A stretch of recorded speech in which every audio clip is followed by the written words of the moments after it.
ಜಯತಿ ಹರಿರಚಿಂತ್ಯಗ ಸರ್ವದೇವೈಕವಂದ್ಯಗ ಪರಮಗುರುರಭೀಷ್ಟಾವಾಪ್ತಿದ ಸಜ್ಜನಾನಾಂ ನಿಖಿಲ ಗುಣಗಣಾರ್ಣೋ ನಿತ್ಯ ನಿರ್ಮುಕ್ತದೋಷಗ ಸರಸಿಜನಯನೋऽಸೌ ಶ್ರೀಪತಿರ್ಮಾನದೋರಗ ಅಶೇಷವಾಗ್ಜಾಡ್ಯಮಲಾಪಹಂತ್ರಿ ನವಂ ನವಂ ಸ್ಪಷ್ಟಸುವಾಕ್ಪ್ರದಾಯಿನಿ ಮಮೇಘ ಜಿಹ್ವಾಗ್ರ ಸುರಂಗನರ್ತಕೀ ಭವ ಪ್ರಸನ್ನಾ ವದನೆ ಚ ಮೇ ಶ್ರೀಃ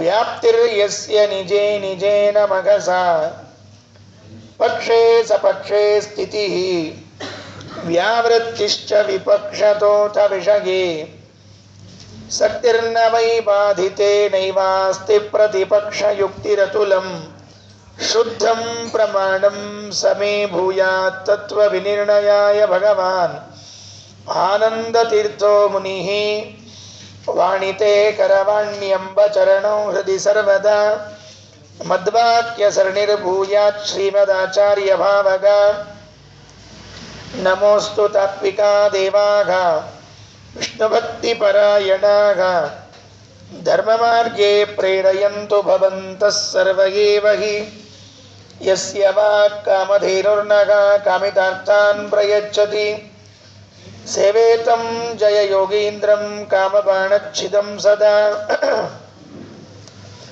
ಅಸ್ಮದ್ಗುರು ಸಮಾರಂಭಾಂ ಟೀಕಾಕೃತ್ಪಾದಮಧ್ಯಗಾಂ ಶ್ರೀಮದಾಚಾರ್ಯ ಪರ್ಯಂತಾಂ ವಂದೇ ಗುರು ಪರಂಪರಾಂ ಪೃಥ್ವೀಮಂಡಲ ಮಧ್ಯಸ್ಥಾಃ ಪೂರ್ಣಬೋಧಮತಾನುಗಾಃ ವೈಷ್ಣವ ವಿಷ್ಣುಹೃದಯಾಃ ತಾನ್ ನಮಸ್ತೆ ಗುರೂನ್ ಮಮ ಆಪಾದಮೌಳಿ ಪರ್ಯಂತಂ ಗುರುಣಾಮಾಕೃತಿಂ ಸ್ಮರೇತ್ ತೇನ ವಿಘ್ನಾಃ ಪ್ರಣಶ್ಯಂತಿ ಸಿದ್ಧ್ಯಂತಿ ಚ ಮನೋರಥಾಃ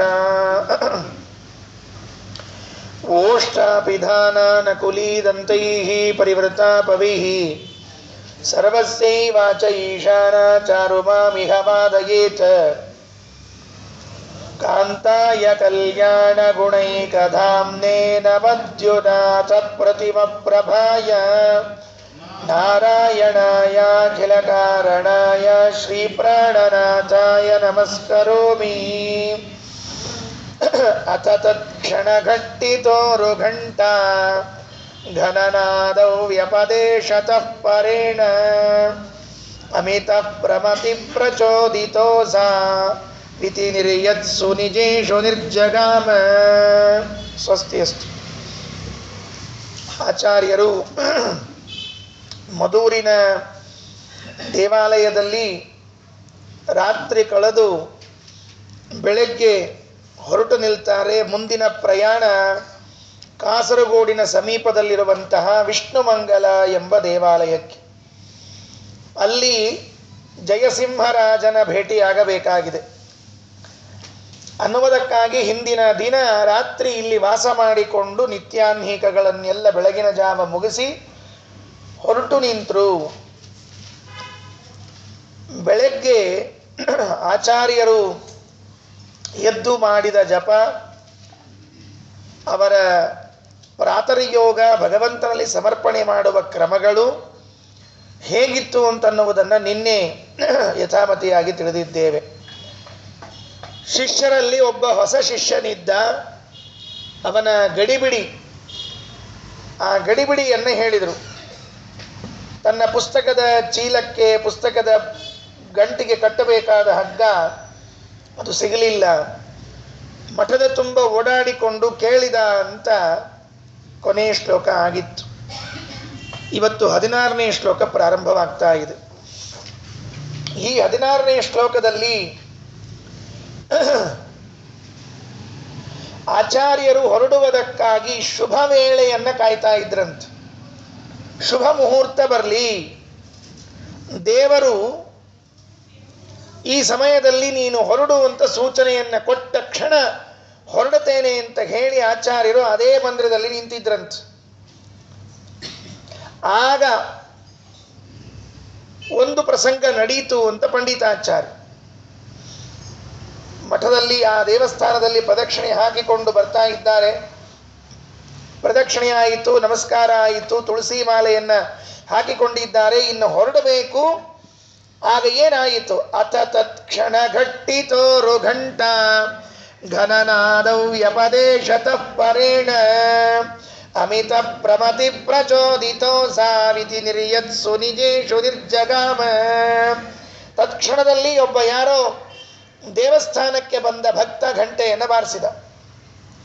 ಆ ಗಂಟೆ ಬಾರಿಸಿದ್ದನ್ನು ನೋಡಿ ಆಚಾರ್ಯರು, ಇದು ನನಗೆ ಒಳಗೆ ಕುಳಿತಿರುವಂತಹ ಹರಿ ಹೊರಡಲಿಕ್ಕೆ ಅಪ್ಪಣೆಯನ್ನು ಕೊಟ್ಟಿದ್ದಾನೆ ಅಂತ ಭಾವನೆಯನ್ನು ಮಾಡಿಕೊಂಡು, ಅನುಸಂಧಾನವನ್ನು ಮಾಡಿಕೊಂಡು ಆಚಾರ್ಯರು ಹೊರಟರು.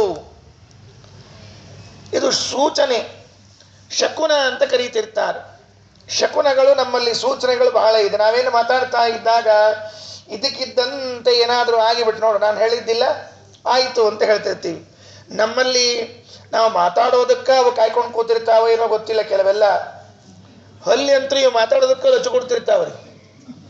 ಇವರು ಅವರು ಮೊದಲೇ ಏನೋ ಮಾತಾಡ್ಕೊಂಡ ಅನ್ನೋ ಹಂಗೆ ಕೆಲವ್ರು ಮಾತಾಡ್ಕೊಂಡಿರ್ತಾರಲ್ಲ, ಹಂಗೆ ನೋಡ್ದಿಲ್ಲ ಹೇಳಿದ್ದಿಲ್ಲ, ಅಲ್ಲಿ ಹೋದ್ರತ್ ನೋಡು, ಅಲ್ಲಿ ಲಚ್ಚು ಕೊಡ್ತೀವಿ ನೋಡು ಅಂದ್ರೆ ನೀವು ಹೇಳಿದ್ದೇನೋ ಖರೆ ಅಂತ ಅನ್ನೋ ಹಾಗೆ. ಹೌದು, ಶಕುನ ಶಾಸ್ತ್ರ ಉಂಟು, ಇಲ್ಲ ಅಂತ ಹೇಳ್ತಿಲ್ಲ. ಸಣ್ಣ ಪುಟ್ಟದಕ್ಕೆಲ್ಲ ಶಕುನ ಶಾಸ್ತ್ರ ತರಲಿಕ್ಕೆ ಹೋಗಬಾರ್ದು. ದೊಡ್ಡ ದೊಡ್ಡದ ಕೆಲಸ ಇತ್ತು ಅಂದರೆ, ಬಹಳ ಮಹತ್ವದ ಕೆಲಸಗಳಿದ್ರೆ ಆಗ ಶಕುನ ಶಾಸ್ತ್ರವನ್ನು ಅಂಗೀಕಾರ ಮಾಡಬೇಕು. ಸುಮ್ಮನೇನೋ ಇಲ್ಲಿಂದ ಹೊಂಟಿರ್ತಾನೆ, ಮೆಟ್ಲ ಮೇಲೆ ಹತ್ತಿ ಹೊಂಟಿರ್ತಾನೆ, ನೋಡು ಬೆಕ್ಕು ಹೋತ್ ನೋಡು ಮುಗಿಯಿತು, ಏನು ಮುಂದೆ ಮೆಟ್ಲ ಹತ್ತೋದು ತಪ್ಪೋ, ಮೆಟ್ಲ ಕಟ್ಸಿದ ತಪ್ಪೋ, ಬೆಕ್ಕಿದ್ದು ತಪ್ಪೋ, ಏನು ತಪ್ಪೋದಕ್ಕೆ? ಅದಕ್ಕೆ ಸಣ್ಣ ಪುಟ್ಟದಕ್ಕೆಲ್ಲ ಶಕುನ ಶಾಸ್ತ್ರಗಳಲ್ಲ. ಏನೋ ದೊಡ್ಡ ದೊಡ್ಡ ಕೆಲಸ, ಪ್ರಯಾಣಕ್ಕೆ ಹೊರಟಿದ್ರಿ, ಏನೋ ಮದುವೆ ಮುಂಜುವೆಗಳು ಇಟ್ಕೊಂಡಿದ್ರಿ, ಆ ಸಂದರ್ಭದಲ್ಲಿ ಹೀಗಾದರೆ ಅದಕ್ಕೊಂದು ಮಹತ್ವ ಇದೆ. ಇಲ್ಲ ಅಂದರೆ ಮಹತ್ವನೇ ಇರೋದಿಲ್ಲ. ಅದಕ್ಕೆ ಆಚಾರ್ಯರು ನೋಡ್ತಾ ಇದ್ರು, ಅಥ ತತ್ಕ್ಷಣ ಘಟ್ಟಿತೋರು ಘಂಟ ಉರು ಘಂಟಾನಾದ ವ್ಯಪದೇಶತಃ ಪರೇಣ. ಆ ಘಂಟಾನಾದ ಆದ ಕೂಡಲೇ ಅನ್ಕೊಂಡ್ರಂತೆ, ಪರೇಣ ಪ್ರಚೋದಿತ. ಈಗ ಅವನು ಯಾಕೆ ಗಂಟೆ ಬಾರಿಸಿದ? ಅವನ ಪಾಡಿಗೆ ಅವನು ಹೊರಟವನು ಬಾರಿಸಿದ್ದಾನೆ ಅಂದರೆ, ದೇವರು ನನಗೆ ಅಪ್ಪಣೆಯನ್ನು ನೀಡ್ತಾ ಇದ್ದ, ನೀವಿನ್ನು ಹೊರಡಬಹುದು ಅಂತ ತಿಳಿದುಕೊಂಡು. ವಾಸ್ತವಿಕವಾಗಿ ವಿಚಾರ ಮಾಡಿದರೆ ಆಚಾರ್ಯರಿಗೆ ಇದೊಂದು ಅಮಂಗಳ ವೇಳೆ, ಇದೊಂದು ಮಂಗಳ ವೇಳೆ ಅಂತ ಇಲ್ಲ. ನಮಗೆ ಬರೀ ಹಾಗೆಲ್ಲ, ನಮಗೆ ಮಂಗಳ ಅಮಂಗಳ ತಂಗಳ ಅಂತ ಹಿಂಗಿರ್ಬೇಕು ನಮಗೆ. ಆದರೆ ದೇವರಿಗೆ ಮಾತ್ರ ಅಂಥದ್ದು ವಾಯುದೇವರಿಗೆ ಯಾವ ಕಾಲವೂ ಇಲ್ಲ ಹಾಗೆ. ಆದರೂ ಸರ್ವವೂ ಮಂಗಲ ಕಾಲವಾಗಿದ್ದರೂ ಕೂಡ ಭಗವಂತನ ಅಪ್ಪಣೆಯನ್ನು ಪಡೆದು ಹೊರಡುವುದು ಅಂತ ತಿಳಿಸೋದಕ್ಕಾಗಿ ಅಥ ತತ್ಕ್ಷಣ ಘಟ್ಟಿತೋರು ಘಂಟ ಘನನಾದೌ ವ್ಯಪದೇಶತಃ ಪರೇಣ ಅಮಿತ ಪ್ರಮತಿ ಪ್ರಚೋದಿತೋ ಸಾವಿತಿ ನಿರ್ಯತ್ಸು ನಿಜೇಶು ನಿರ್ಜಗಾಮ. ಅಮಿತ ಪ್ರಮತಿ ಪೂರ್ಣಪ್ರಜ್ಞಾಚಾರ್ಯರು ನಿಜೇಶು ನಿರ್ಯತ್ಸು ನಿರ್ಗಚ್ಚತ್ಸು ನಿರ್ಜಗಾಮ. ಎಲ್ಲ ಶಿಷ್ಯರು ಹೊರಟ ಕೂಡಲೇ ಇವರು ಹೊರಟು ಬಿಟ್ರು. ಯಾಕೆ ಅಂತಂದ್ರೆ, ತತ್ಕ್ಷಣ ಘಟ್ಟಿತೋರು ಘಂಟ ಘನನಾದೌ ವ್ಯಪದೇಶತಃ ಪರೇಣ ಪ್ರಚೋದಿತ. ದೇವರು ನನಗೆ ಪ್ರಚೋದನೆ ಕೊಟ್ಟು ಬಿಟ್ಟ. ಯಾರ ಭಕ್ತ ಒಬ್ಬ ದೇವಸ್ಥಾನಕ್ಕೆ ಬಂದಿದ್ದ, ಘಂಟಾನಾದವನ್ನು ಮಾಡಿದ, ಆಚಾರ ಅನ್ಕೊಂಡ್ರು, ದೇವರು ನನಗೆ ಈಗ ಅಪ್ಪಣೆ ಕೊಟ್ಟರು ಅಂತ ಹೊರಟು ಬಿಟ್ರು. ರಾಮಾಯಣದಲ್ಲಿ ಒಂದು ಪ್ರಸಂಗ ಬರ್ತದೆ. ಈ ಶಕುನ ಶಾಸ್ತ್ರಗಳೆಲ್ಲ ಹೇಗಿರ್ತದೆ ಅಂತ ಅನ್ನೋದಕ್ಕೆ ರಾಮಾಯಣದ ಒಂದು ಪ್ರಸಂಗ. ಯುದ್ಧಕ್ಕೆ ಹೊರಟು ನಿಂತಿದ್ದಾರೆ. ಯುದ್ಧಕ್ಕೆ ಹೊರಟು ನಿಂತಾಗ ಇನ್ನು ಮೇಲೆ ಸೇತುವೆ ಕಟ್ಟಿ ಇನ್ಮೇಲೆ ಆ ಕಡೆಗೆ ಲಂಕೆಗೆ ಹೋಗಿ ಯುದ್ಧ ಎಲ್ಲ ಆಗಬೇಕು. ಹನುಮಂತನ ಮೇಲೆ ರಾಮ ಕುಳಿತುಕೊಂಡಿದ್ದಾನೆ, ಅಂಗದನ ಮೇಲೆ ಲಕ್ಷ್ಮಣ ಕುಳಿತುಕೊಂಡಿದ್ದಾನೆ.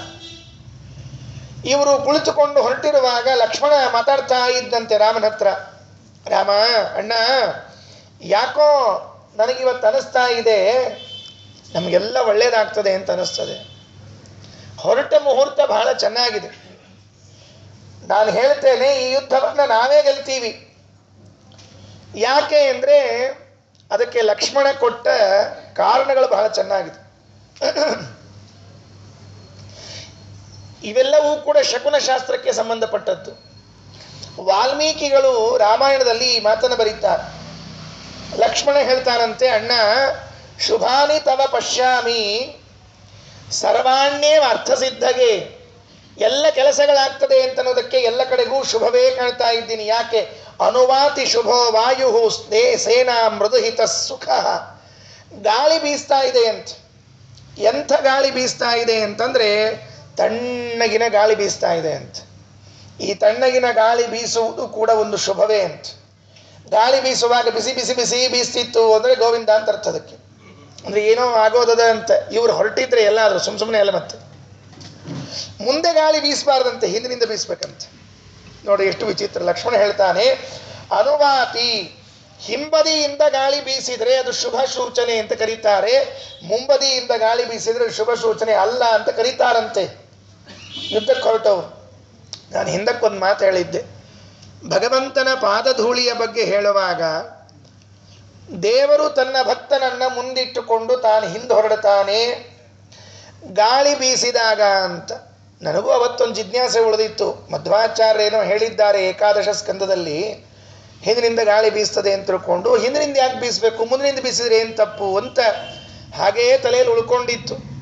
ಅದಕ್ಕೆ ರಾಮಾಯಣದಲ್ಲಿ ಉತ್ತರ ಸಿಕ್ತು. ಏನು ಅಂದರೆ, ಮುಂದಿನಿಂದ ಬೀಸೋ ಗಾಳಿ ಮಂಗಳ ಅಲ್ಲ, ಹಿಂದಿನಿಂದ ಬೀಸೋ ಗಾಳಿ ಮಂಗಳ. ಆದ್ದರಿಂದ ದೇವರಂತಾನೆ, ನಾನು ಹಿಂದಿರ್ತೀನಿ, ಭಕ್ತ ಮುಂದಿರ್ತಾನೆ, ನನ್ನಿಂದ ಬೀಸಿಕೊಂಡು ಬಂದ ಗಾಳಿ ಇದೆಯಲ್ಲ ಅದು ಶುಭದ ಗಾಳಿ, ಮಂಗಳದ ಗಾಳಿ ಅಂತ. ಹಾಗಾಗಿ ಲಕ್ಷ್ಮಣ ಅಂತಾನೆ, ಅಣ್ಣ ಪಂಚಭೂತಗಳು ಪ್ರಸನ್ನವಾಗಿರ್ಬೇಕಂತ. ಮಣ್ಣು, ನೀರು, ಗಾಳಿ, ಬೆಂಕಿ, ಆಕಾಶ ಇವೆಲ್ಲವೂ ಪ್ರಸನ್ನವಾಗಿದ್ರು ಅಂದರೆ ಬಹಳ ಚೆನ್ನಾಗಿರ್ತದಂತ. ಲಕ್ಷ್ಮಣ ಹೇಳಿದ, ಅಣ್ಣ ಆಕಾಶದಲ್ಲಿ ಶುಕ್ರ ಗ್ರಹ ಚೆನ್ನಾಗಿ ಕಾಣ್ತಾ ಇದೆ ನೋಡ್ಕೊ. ನಾವು ಹೊರಟಾಗ ನಮ್ಮ ಹಿಂದಿದ್ದಾರೆ, ನಮ್ಮ ಮುಂದಿರಬಾರ್ದಂತೆ. ನೋಡ್ರಿ ಇವೆಲ್ಲ ಏನೋ ಇದೆಲ್ಲ ಸೂಚನೆಗಳು, ಶುಭ ಶಕುನಗಳು. ನಾವು ಹೊರಟ ಮೇಲೆ ಶುಭ ಗ್ರಹ ಕಾಣಿಸ್ಬಾರ್ದು. ಶುಭ ಗ್ರಹ ಮೊದಲೇ ಎದ್ದಿರ್ಬೇಕು, ಅದ್ರ ಉದಯ ಆಗಿರ್ಬೇಕು, ನಾವು ಹೊರಡ್ಬೇಕಂತ, ನಮ್ಮ ಹಿಂದಿರ್ಬೇಕಂತವ್ರು. ಆಮೇಲೆ ಒಂದು ಮಾತು ಹೇಳ್ತಾನೆ, ಸಪ್ತರ್ಷಿ ಮಂಡಲಗಳು ಸ್ಪಷ್ಟ ಕಾಣ್ತಾ ಇವೆ ಅಂತೆ ಅರ್ಜುನನಿಗೆ, ಇವನಿಗೆ ಲಕ್ಷ್ಮಣನಿಗೆ. ಕೊನೆಗೊಂದು ಮಾತು ಹೇಳ್ದ, ಅಣ್ಣ ನಮ್ಮ ನಕ್ಷತ್ರ ಅವ್ರ ನಕ್ಷತ್ರಗಳು ಕಾಣ್ತಾ ಇವೆ ನೋಡು ಅಂತ ಹೇಳ್ದ. ಎಂಥ ಜ್ಞಾನ ಇತ್ತು ಲಕ್ಷ್ಮಣನಿಗೆ ಅಂತ ಅರ್ಥ ಆಗತ್ತೆ. ಸುಮ್ಮನೇನೋ ಲಕ್ಷ್ಮಣ ರಾಮನ್ ತಮ್ಮ ಪಾಪ ಅದು 14 ವರ್ಷ ಕಾಡಿನಾಗ ಕೂತಿತ್ತು ಅಂತ ಇಷ್ಟು ತಿಳ್ಕೋಬಾರ್ದು. ನಮ್ಮ ನಕ್ಷತ್ರ ಅವ್ರ ನಕ್ಷತ್ರ ಯಾವುದು ಅಂತ ಕೇಳಿದ್ರೆ ಭಾಳ ಚಂದ ಹೇಳ್ತಾನ್ರಿ. ಕ್ಷತ್ರಿಯರದ್ದು ಇಕ್ಷ್ವಾಕು ವಂಶದವ್ರ ನಕ್ಷತ್ರ ವಿಶಾಖ ನಕ್ಷತ್ರ ಅಂತ, ಅದು ಜೋಡಿ ನಕ್ಷತ್ರ ಅಂತದ್ದು. ವಿಶಾಖ ನಕ್ಷತ್ರ ಅಂಬೋದು ಜೋಡಿ ನಕ್ಷತ್ರ ಅಂತ. ಅದು ಚಂದದ, ಅದಕ್ಕೇನು ಬಾಧಕ ಇಲ್ಲ, ಗೆದ್ದು ಬಿಡ್ತೀವಿ. ರಾಕ್ಷಸರ ನಕ್ಷತ್ರ ಯಾವುದು ಅಂದರೆ ಮೂಲಾ ನಕ್ಷತ್ರ ಅಂತ, ರಾಕ್ಷಸರದ್ದು. ಅದರ ಮೇಲೆ ಧೂಮಕೇತು ಬಂದು ಕೂತದಂತ. ಅದಕ್ಕೆ ಅದು ಮುಗೀತು ಕೆಲಸ ಅಂತ ಹೇಳಿ ಇಷ್ಟು ಜ್ಯೋತಿಷ್ಯವನ್ನು, ಇಷ್ಟು ಸೂಚನೆಗಳನ್ನು ಹೇಳ್ತಾನೆ ಲಕ್ಷ್ಮಣ ಯುದ್ಧಕ್ಕೆ ಹೊರಡುವ ಸಂದರ್ಭದಲ್ಲಿ. ಇವೆಲ್ಲ ಏನಿವೆ ಅಂತಂದರೆ ಶಕುನ ಶಾಸ್ತ್ರಗಳಿವೆ. ಅದರಂತೆ ಇಲ್ಲಿ ಆಚಾರ್ಯ ಹೇಳುವಾಗಲೂ ಕೂಡ ಏನು ವ್ಯವಸ್ಥೆ ಮಾಡ್ತಾರೆ ಅಂತಂದರೆ, ಅಥ ತತ್ ಕ್ಷಣಘಟ್ಟಿತೋರು ಘಂಟ ಘನನಾದ ವ್ಯಪದೇಶತಃ ಪರೇಣ ಅಮಿತ ಪ್ರಮತಿ ಪ್ರಚೋದಿತಾಸ ಇತಿ ನಿರ್ಯತ್ಸು ನಿಜೇಶು ನಿರ್ಜಗಾಮ. ಅಮಿತ ಪ್ರಮತಿ ಪ್ರಚೋದಿತೋಸಾವಿತಿ ನಿರ್ಯತ್ಸು ನಿಜೇಶು ನಿರ್ಜಗಾಮ. ಘಂಟಾನಾದ ಬಂದದ್ದನ್ನು ಕೇಳಿಕೊಂಡು ಶುಭ ಸೂಚನೆಯಾಯಿತು, ಇದು ಮಂಗಳ ಅಂತ ತಿಳಿದುಕೊಂಡು ಹೊರಟು ನಿಂತಿದ್ದಾರಂತೆ. ಆಚಾರ್ಯ ಹೊರಗೆ ಬಂದರು. ಆಚಾರ್ಯರು ಹೊರಗೆ ಬಂದು ಕೂಡಲೇ ಶಿಷ್ಯರು ಬಂದು ಛತ್ರಿ ಹಿಡಿದ್ರಂತ ಮೇಲೆ. ಆಚಾರ್ಯರು ಬಿಸಿಲು ಬಂದಿರ್ತದಲ್ಲ, ಅದಕ್ಕೆ ಬಿಸಿಲು ತಾಕಬಾರದು ಮಧ್ವಾಚಾರ್ಯರಿಗೆ ಅಂತ ಹೇಳಿ ಮಧ್ವಾಚಾರ್ಯರ ತಲೆ ಮೇಲೆ ಒಂದು ಛತ್ರಿ ಹಿಡ್ಕೊಂಡ್ರಂತ. ಅದು ಹೆಂಗಿತ್ತು ಅಂತ 17ನೇ ಪದ್ಯ. ಮಧ್ವಾಚಾರ್ಯರು ಮೊದಲೇ ಕೆಂಪು ಬಣ್ಣದ ಆಚಾರ್ಯರ ಮೇಲೆ ಬಿಳಿ ಬಣ್ಣದ ಛತ್ರಿ ಹಿಡಿದಿದ್ರಂತ. ರಾಜರು ಮಹಾರಾಜರುಗಳಿಗೆಲ್ಲ ಛತ್ರ ಚಾಮರೆಲ್ಲ ಇರ್ತದಂತ. ನಾವು ನೋಡಿರ್ತೇವೆ ಮಠದಲ್ಲಿ ಸ್ವಾಮಿಗಳಿಗೆ ಛತ್ರ ಚಾಮರ ಹಿಡ್ಕೊಂಡಿರೋದು. ಈ ತಿರುಪತಿಯಲ್ಲಿ ಅಲ್ಲಿ ಇಲ್ಲಿ ಮರ್ಯಾದೆ ಇದ್ದಾಗ ಸ್ವಾಮಿಗಳಿಗೆ ಛತ್ರ ಹಿಡಿದು ನೋಡಿರ್ತೇವೆ. ಛತ್ರ ಹಿಡಿದಿದ್ರಂತೆ, ಮಧ್ವಾಚಾರ್ಯರಿಗೆ ಹೋಗ್ತಾ ಇದ್ರು.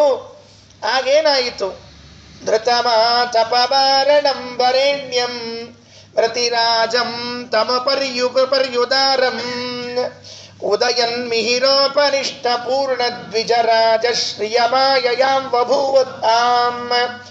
ಧೃತಮಾತಪವಾರಣಂ ವರೇಣ್ಯಂ ಪ್ರತಿರಾಜಂ ತಂ ಉಪರಿ ಉದಾರಂ. ಅವರ ಮೇಲೆ ವರೇಣ್ಯಂ ತಂ ಪ್ರತಿರಾಜಂ, ಆ ಆಚಾರ್ಯರು ಯತಿರಾಜರ ಮೇಲೆ ಉಪರಿ ಭಾಗೆ ಮೇಲ್ಭಾಗದಲ್ಲಿ ಧೃತಂ ಉದಾರಂ ಆ ತಪವಾರಣಂ ಅಭೂತಾಂ. ಎಂತಹ ಛತ್ರಿಯನ್ನು ಹಿಡಿದಿದ್ರು ಅಂತಂದ್ರೆ ಅದು ಅಭೂತ ಅಂತ, ಅಭೂತಪೂರ್ವ, ನೋಡಿದ್ದಿಲ್ಲ ಇಂಥ ಛತ್ರಿ ಅಂತ. ಇವರು ಮೊದಲೇ ಕೆಂಪು ಬಣ್ಣದವರು, ಶಾಟಿ ಕೆಂಪು ಬಣ್ಣದ್ದು. ಅವರ ಮೇಲೆ ಮೇಲೆ ಹತ್ರ ತಲೆಯಲ್ಲಿ ಒಂದು ತಲೆ ಮೇಲೆ ಒಂದು ಕಡೆಗೆ ಏನಿಟ್ಟಿದ್ದಾರೆ ಅಂದರೆ ಛತ್ರಿ ಹಿಡ್ಕೊಂಡಿದ್ದಾರೆ. ಅದು ಬಿಳಿ ಬಣ್ಣದ್ದು. ಹೆಂಗೆ ಕಾಣಿಸ್ತಾ ಇತ್ತು ಅಂದರೆ, ಎರಡನೇ ಸಾಲಿನಲ್ಲಿ ಪಂಡಿತಾಚಾರ್ಯ ಉದಯನ್ ಮಿಹಿರೋಪರಿಷ್ಟ ಪೂರ್ಣ ದ್ವಿಜರಾಜ ಶ್ರಿಯಮಾಯಯಾವಭೂತಾಂ. ಸೂರ್ಯಮಂಡಲದ ಮೇಲೆ ಚಂದ್ರಮಂಡಲ ಬಂದು ನಿಂತಂತೆ ಕಾಣ್ತಾ ಇತ್ತಂತ.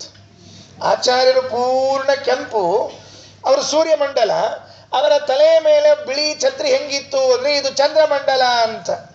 ಅಲ್ರಿ, ಎಂದರ ಸೂರ್ಯನ ಮೇಲೆ ಚಂದ್ರ ಬಂದದ್ದು ನೋಡಿರ? ಸುಮ್ಮಟ್ಟು ಕೊಡೋದು ಒಂದು ಕೂಡ ಕೊಟ್ಬಿಡೋದು. ಏನು ದೃಷ್ಟಾಂತ ಇಲ್ಲರ? ಹೆಂಗೆ ಕೊಟ್ಟರು ದೃಷ್ಟಾಂತ? ಆಚಾರ್ಯರ ತಲೆಯ ಮೇಲೆ ಛತ್ರ ಹಿಡಿದಿದ್ದು ಹೆಂಗಿತ್ತು ಅಂದ್ರೆ ಸೂರ್ಯನ ಮೇಲೆ ಚಂದ್ರ ನಿಂತ ಹಂಗಿತ್ತು. ಸೂರ್ಯ ಚಂದ್ರ ಇಬ್ರು ಕೂಡ ಒಂದೇ ಕಡೆ ಬಂದಿದ್ರು ಅಂತಾಯ್ತು. ಬರ್ತಾರೆ ನಂಗೆ ಸೂರ್ಯಚಂದ್ರ ಇಬ್ರು ಒಂದೇ ಕಡೆ? ಸಾಧ್ಯ ಇಲ್ಲ ಬಿಡುತ್ತೆ. ಸೂರ್ಯಚಂದ್ರ ಒಂದ್ ಕಡೆ ಹೆಂಗೆ ಬರ್ತಾರ್ರಿ ಅಂದ್ರೆ ಪ್ರತಿ ತಿಂಗಳು ಬರ್ತಾರೆ, ಇದೇ ನಮ್ಗೆ ಗೊತ್ತಿಲ್ಲ. ಅಮಾವಾಸ್ಯ ಬಂತು ಅಂದ್ರೆ ಸೂರ್ಯ ಚಂದ್ರ ಇಬ್ರು ಒಂದೇ ಕಡೆ ಬಂದಿರ್ತಾರೆ. ಅಮಾವಾಸ್ಯ ಅಂದ್ರೆ ಪರ್ವಕಾಲ, ಅದಕ್ಕೆ ಪಿತೃಗಳಿಗೆ ತರ್ಪಣ ಅವತ್ತು. ಅಮಾವಾಸ್ಯ ಪರ್ವಕಾಲವಾದದ್ರಿಂದ ಪಿತೃತರ್ಪಣ. ಅದಕ್ಕೆ ಆಚಾರ್ಯರ ತಲೆಯ ಮೇಲೆ ಛತ್ರಿ ಹಿಡ್ಕೊಂಡದ್ದು ಹೇಗೆ ಕಾಣಿಸ್ತಿತ್ತು ಅಂದ್ರೆ ಸೂರ್ಯಚಂದ್ರರು ಇಬ್ರು ಒಂದೇ ಕಡೆಗೆ ಇದ್ದದ್ದನ್ನು ನೋಡಿ ಇವತ್ತೇನೋ ಪರ್ವಕಾಲನೇ ಇರಬೇಕು ಅನ್ಕೊಂಡ್ರಂತೆ. ನಮ್ಮ ಆಚಾರ್ಯ ಎಂದೆಂದು ಸಂಚಾರ ಮಾಡ್ತಾರಲ್ಲ, ಪರ್ವಕಾಲದಲ್ಲಿ ಸಂಚಾರ. ಪರ್ವಕಾಲದಲ್ಲಿ ಇದ್ದಂತೆ ನೋಡಿದ್ರೆ ಬಹಳ ಸಂತೋಷ ಆಯ್ತು ಅಲ್ರಿ. ಹಿಂಗೆ ಆಗ್ತದ ಅಂತ ಕೇಳಿದ್ರೆ ಇದಕ್ಕೊಂದು ಅಲಂಕಾರ ಅಂತ ಕರೀತಾರಂತೆ ಶಾಸ್ತ್ರದಲ್ಲಿ. ಏನು ಅಲಂಕಾರ? ಅಭೂತ ಉಪಮಾಲಂಕಾರ ಅಂತ ಕರೀತಾರೆ ಇದಕ್ಕೆ. ಅಭೂತೋಪಮಾನ ಅಂದ್ರೆ ಹಿಂಗ ಆಗಿಲ್ಲ, ಹಿಂಗ ಆದರೆ ಅಂತ ಇಟ್ಕೊಳ್ಳೋದಂತೆ. ಅಕಸ್ಮಾತ್ ಹಿಂಗಾದ್ರೆ, ಅಕಸ್ಮಾತ್ ಆಗಿ ಆಚಾರ ಸರಿ ಸಮಯಕ್ಕೆ ಬಂದ್ಬಿಟ್ರೆ ಅಂತ ಹಿಂಗಂತಿರ್ತಿಲ್ಲೋ. ಆಚಾರ ಪುರಾಣಕ್ಕೆ ಬರಬೇಕು, ಅಕಸ್ಮಾತ್ ಸರಿ ಟೈಮಿಗೆ ಬಂದ್ಬಿಟ್ರೆ ಆಚಾರ ಪುರಾಣಕ್ಕೆ ಮಳೆ ಬರ್ತದಪ್ಪ ಇವತ್ತೇನೋ ಆಚಾರ ಸರಿ ಟೈಮ್ ಬಂದಾರ ಅಂತ ತಿಳ್ಕೊಂಡು ಹೇಳಿ. ಹಂಗೆ ಸರಿ ಟೈಮಿಗೆ ಅಂತ ಅನ್ನೋದು ಹೆಂಗೆ ಅಭೂತೋಪಮಾನೋ ಹಂಗೆ ಇವ್ರದೊಂದು ಅಭೂತೋಪಮಾನ ಅಂತ ಒಂದು 5 ಉಪಮಾಲಂಕಾರವಂತೆ ಮಧ್ವಾಚಾರ್ಯ ಹೇಳ್ತಾರೆ. 5 ಉಪಮಾಲಂಕಾರ. ಯಾವುದು 5? 5 ರೀತಿಯ ಉಪಮಾಲಂಕಾರ ಅಂತ ಹೇಳಿದ್ದಾರೆ. ವ್ಯತ್ಯಾಸ ಅನನ್ವಯಶ್ಚೈವ ಪ್ರಸಿದ್ಧೋ ಅಭೂತ ಏವ ಚ ಸಾರ್ವಸಾಂಹಾರಿಕಶ್ಚೇತಿ ದೃಷ್ಟಾಂತ ಪಂಚಧಾ ಸ್ಮೃತಃ. ಮೊದಲನೇ ಉಪಮಾಲಂಕಾರ ಯಾವುದು ಅಂತ ಕೇಳಿದ್ರೆ ವ್ಯತ್ಯಾಸ ಅಂತ ಒಂದಿದೆ ಅಂತ. ವ್ಯತ್ಯಾಸ ಉಪಮಾಲಂಕಾರ ಇವೆಲ್ಲ ಶಾಸ್ತ್ರವನ್ನ ಅಧ್ಯಯನ ಮಾಡುವ ಕಾಲದಲ್ಲಿ ಮಾಡಬೇಕು, ಇಲ್ಲದೇ ಇದ್ರೆ ಗೊತ್ತಾಗೋದಿಲ್ಲ. ಅಭೂತೋಪಮ ಅಂತ ಕರೀತಾರಲ್ಲ, ಇದು ಒಂದು. ಅದರಲ್ಲಿ ಮೊದಲನೇದು ಯಾವುದು? ವ್ಯತ್ಯಾಸ ಅಂದ್ರೆ ಏನಿರ್ತದೆ ಅಂಬುದು ಆಮೇಲೆ ಹೇಳ್ತೀನಿ, ವ್ಯತ್ಯಾಸ ಹೆಂಗಿರ್ತದೆ ಅಂತ. ಅನನ್ವಯಶ್ಚೈವ, ಅನ್ವಯ ಆಗೋದಿಲ್ಲ ಆದ್ರೆ ಉಪಮಾನ ಕೊಟ್ಟಿರ್ತಾರೆ. ಅನ್ವಯ ಆಗದೇ ಇರುವಂತಹ ಒಂದು ಉಪಮಾಲಂಕಾರ. ಮೂರನೆಯದ್ದು ಪ್ರಸಿದ್ಧವಾದದ್ದು. ಈಗ ನಮಗೆಲ್ಲ ಇದೇ ಇಲ್ಲ. ಚಂದ್ರನಂತೆ ಮುಖ ಇದೆ, ಕಮಲದಂತೆ ಕಣ್ಣಿದೆ, ಹಂಸದಂತೆ ನಡಿಗೆ ಇದೆ, ಆನೆಯಂತೆ ನಡಿಗೆ ಇದೆ, ಚಿಗರೆಯಂತೆ ಓಡ್ತಾರೆ ಅಂತಿದೆಯಲ್ಲ, ಇದು ಪ್ರಸಿದ್ಧ. ಇದು ಮೂರಾತ್ರೆ. ಅಭೂತೋಪಮ ಅಂತ ಅರ್ಥ. ಇದು 4ನೇದ್ದು. ಎಂದೂ ಆಗದೇ ಇದ್ದದ್ದಿತ್ತು ಅಂದ್ರೆ ಅದಕ್ಕೆ ಅಭೂತೋಪಮ ಅಂತ ಕರೀತಾರಂತ. ಆಮೇಲೆ ಮುಂದಿಂದು ಯಾವುದು ಅಂದ್ರೆ ಸಾರ್ವಸಾಂಹಾರಿಕಶ್ಚೇತಿ, ಅಂದ್ರೆ ಎಲ್ಲವನ್ನ ಒಳಗೊಂಡದ್ದು, ಎಲ್ಲವನ್ನೂ ತಮ್ಮೊಳಗೆ ಒಳಗೊಳ್ಳುವಂತಹದ್ದು ಅಂತ, ಎಲ್ಲ ಒಂದೇ ಕಡೆ ಸಿಗುವಂತಹದ್ದನ್ನೇ ಹೇಳ್ತಾರೆ. ವ್ಯತ್ಯಾಸ ಹೆಂಗಿರ್ತದ ದೃಷ್ಟಾಂತ ಅಂದ್ರೆ, ಕೃಷ್ಣ ಯಾರೋ ಹೇಳಿದ್ರಂತೆ ಕೃಷ್ಣನಿಗೆ, ಕೃಷ್ಣ ನೀನೇನು ಈ 16,000 ಮಂದಿ ಲಗ್ನ ಮಾಡಿಕೊಂಡಿದ್ದೀಯಲ್ಲ, ನಿನಗೆ ಈ ಪ್ರಕೃತಿಯ ಬಂಧ, ಈ ಸ್ತ್ರೀ ಸಂಘ ಅಂತನ್ನೋದು ಬಾಧಿಸುವುದಿಲ್ಲ ಅಂತೇನು ಹೇಳಬೇಕು. ನಿನ್ನ ಪಾದ ನಂಬಿಕೊಂಡ ಭಕ್ತರಿಗೇನೇ ಏನಾಗೋದಿಲ್ಲ. ನಿನ್ನ ಪಾದ ನಂಬಿಕೊಂಡ ಭಕ್ತರಿಗೆ ಹೇಗೆ ಪ್ರಕೃತಿಯ ಬಾಧ ಇಲ್ಲವೋ ಹಾಗೆ ನಿನಗೂ ಕೂಡ ಪ್ರಕೃತಿಯ ಬಾಧ ಇಲ್ಲ ಅಂತ. ಇದು ದೃಷ್ಟಾಂತ. ಈಗ ಉಪಮಾಲಂಕಾರ. ಆದರೆ ಇಲ್ಲಿ ದಾಷ್ಟಾಂತಕ್ಕಿಂತ ದೃಷ್ಟಾಂತಲ್ಲೇ ಹೆಚ್ಚಾಗಿಬಿಡ್ತು ಅಂದರೆ ಅದಕ್ಕೆ ವ್ಯತ್ಯಾಸ ಅಂತ ಕರೀತಾರೆ. ಏನಾಯಿತು? ಕೃಷ್ಣನಕ್ಕಿಂತಲೂ ಕೂಡ ಕೃಷ್ಣನ ಭಕ್ತರ ಮಹತ್ವ ಹೆಚ್ಚಾಗ್ಬಿಡ್ತು. ಕೃಷ್ಣ ನಿನಗೇನು ಪ್ರಕೃತಿಯ ತೊಂದರೆ ಇಲ್ಲ ಅಂತಲ್ಲ. ಹೆಂಗೆ ಹೇಳಿದ್ರು? ನಿನ್ನ ಪಾದ ನಂಬಿಕೊಂಡ ಭಕ್ತರಿಗೇನೇ ಪ್ರಕೃತಿ ಏನು ಮಾಡೋದಿಲ್ಲ ಅಂದ್ರೆ ನಿನಗಂತರೂ ಅದು ಹೆಂಗೆ ಮಾಡೋದಿಲ್ವ ಹಂಗೆ ನಿನಗೂ ಏನು ಮಾಡೋದಿಲ್ಲ ಪ್ರಕೃತಿ ಅಂತ ಹೇಳಿಬಿಟ್ರೆ ಆಗ ಯಾರು ಜಾಸ್ತಿ ಆಯಿತು? ಭಕ್ತರದ್ದು ಜಾಸ್ತಿ ಆಯಿತು. ದೃಷ್ಟಾಂತ ಕೊಟ್ಟದ್ದು ಜಾಸ್ತಿ ಆಯಿತು, ಕೊಡಿಸ್ಕೊಂಡು ಕೃಷ್ಣ ಕಡಿಮೆ ಆಯಿತು. ಇದಕ್ಕೆ ವ್ಯತ್ಯಾಸ ಅಲಂಕಾರ ಅಂತ ಕರೀತಾರೆ, ವ್ಯತ್ಯಾಸ ಉಪಮಾ ಅಂತ. ಇನ್ನು ಅನನ್ವಯ ಅಲಂಕಾರ ಅಂತಂದದ. ಅನನ್ವಯ ಅಲಂಕಾರ ಅಂತಂದ್ರೆ ಏನು ಅಂದರೆ, ಅನ್ವಯ ಆಗೋದಿಲ್ಲ. ಅನಂತಾಕಾಶವತ್ ಪಶ್ಯನ್ ನಿಖಿಲಂ ಜಗತ್. ವೇದವ್ಯಾಸ ದೇವರು ಈ ಜಗತ್ತನ್ನು ಅನಂತ ಆಕಾಶದಂತೆ ನೋಡ್ತಾರೆ. ಏನು ಅನಂತ ಆಕಾಶದಂತೆ ನೋಡ್ತಾರೆ ಅಂದ್ರೆ ಅನ್ವಯ ಆಗಲಿಲ್ಲ. ಅನಂತ ಆಕಾಶ ಇವ ಪಶ್ಯತಿ ಅಂತಂದ್ರೆ ಅನ್ವಯ ಆಗೋದಿಲ್ಲ. ವೇದವ್ಯಾಸ ದೇವರು ಈ ಜಗತ್ತನ್ನು ಶಾಸ್ತ್ರ ಪ್ರಪಂಚವನ್ನ ಅನಂತ ಆಕಾಶದಂತೆ ನೋಡ್ತಾರೆ ಅಂದ್ರೆ ಇಲ್ಲ. ವೇದವ್ಯಾಸ ದೇವರು ಅನಂತ ಆಕಾಶದಂತೆ ಇದ್ದಾರೆ, ಅವರು ನೋಡುತ್ತಾರೆ ಅಂತ ಅನ್ವಯ ಮಾಡಬೇಕು. ಅದರಿಂದ ಅನನ್ವಯಾಲಂಕಾರ ಅಂದ್ರೆ ಅನನ್ವಯವಾದ ಉಪಮಾ ಅಂತ ಕರೀತಾರೆ. ಇನ್ನು ಅಭೂತ, ಅಭೂತ ಅಂದ್ರೆ ಎಂದೂ ಆಗಿರಂಗಿಲ್ಲ ನೋಡ್ರಿ. ಎಂದೂ ಆಗದೇ ಇರುವಂತಹದ್ದಕ್ಕೆ ಏನು ಕರೀತಾರೆ ಅಂದ್ರೆ ಅಭೂತೋಪಮ ಅಂತ ಕರೀತಾರೆ. ಅದು ಎಲ್ಲದ ಅಂತ ಕೇಳಿದ್ರೆ ಗೀತಾದಾಗ ಒಂದ್ ಕಡೆ ಬರ್ತದ್ರಿ. ಅರ್ಜುನ ಹೇಳ್ತಾನ, ಸಂಜಯ್ ಹೇಳ್ತಾನ ಅದನ್ನ ಏನಂತಾನ, ದಿವಿ ಸೂರ್ಯ ಸಹಸ್ರಸ್ಯ ಭವೇದ್ಯುಗ ಪದುತ್ಥಿತ ಯದಿ ಭಾಸದೃಶಿ ಸಾಸ್ಯಾದ್ ಭಾಸಸ್ತಸ್ಯ ಮಹಾತ್ಮನಃ. 11ನೇ ಅಧ್ಯಾಯದ 12ನೇ ಶ್ಲೋಕ ಗೀತಾದ್ದು. ಅಲ್ಲಿ ಹೇಳುವಾಗ ಈ ಮಾತನ್ನ, ಒಂದು ವೇಳೆ ಆಕಾಶದಲ್ಲಿ 1000 ಸೂರ್ಯರು ಏಕಕಾಲದಲ್ಲಿ ಬಂದು ಬಿಟ್ರೆ ಹೇಗೆ ಕಾಣ್ತದೋ ಹಾಗೆಯೇ ಕೃಷ್ಣ ವಿಶ್ವರೂಪ ಕಾಣ್ತಾ ಇದೆ ಕೃಷ್ಣಂದು. ಇದು ಅಭೂತೋಪಮಾಲಂಕಾಲಕ್ಕೆ ಪ್ರಸಿದ್ಧ ಉದಾಹರಣೆ. ಇದು ಹಂಗಾಗೋದೇ ಇಲ್ಲ. ಆಕಾಶದಲ್ಲಿ ಒಂದೇ ಒಂದು ಬಾರಿ 1000 ಸೂರ್ಯರು ಬರಬೇಕೆಲ್ಲಿಂದ. ಆಕಾಶದಲ್ಲಿ ಒಂದೇ ಬಾರಿ 1000 ಸೂರ್ಯರು ಉದಯಿಸಿದಾಗ ಏನು ಪ್ರಕಾಶ ಇದೆಯೋ ಆ ಪ್ರಕಾಶ ನಿನ್ನ ವಿಶ್ವರೂಪದಲ್ಲಿ ಇದೆ ಅಂತ ಹೇಳಿದ್ರೆ ಇದಕ್ಕೆ ಅಭೂತ ಉಪಮಾಲಂಕಾರ ಅಂತ ಕರೀತಾರೆ. ಹಾಗೆ ಇಲ್ಲಿ ಹೇಳಿದ್ದು, ಒಂದು ವೇಳೆ ಸೂರ್ಯಮಂಡಲದ ಮೇಲೆ ಚಂದ್ರಮಂಡಲ ಬಂದು ಬಿಟ್ರೆ ಆಗ ಹೇಗೆ ಕಾಣಿಸ್ತದಲ್ಲ ಹಾಗೆ ಆಚಾರ್ಯ ತಲೆಯ ಮೇಲೆ ಹಿಡಿದ ಛತ್ರಿ ಇದ್ದಂತೆ ಇತ್ತು ಅಂತ ಹೇಳ್ಬಿಟ್ರು. ನೋಡ್ರಿ, ಹಿಂದಿನ ಶ್ಲೋಕದಲ್ಲಿ ಹೇಳುವಾಗ ಶಕುನಶಾಸ್ತ್ರವನ್ನು ಹೇಳಿದರು. ಈ ಶ್ಲೋಕದಲ್ಲಿ ಹೇಳುವಾಗ ಉಪಮಾಲಂಕಾರದಲ್ಲಿನ ಒಂದು ಭಾಗವಾದ ಅಭೂತೋಪಮ ಅಂತ ಹೇಳಿದರು. ಹಿಂದೊಮ್ಮೆ ಬಂದದ್ರಿ ಇದು. 7ನೇ ಸರ್ಗದ 53ನೇ ಶ್ಲೋಕದಲ್ಲಿ ಇದು ಬಂದಿದೆ. ಯದಿ ಜಾಂಬೂ ನದವಾರಿ ಸಂವ್ರಜೇತ್.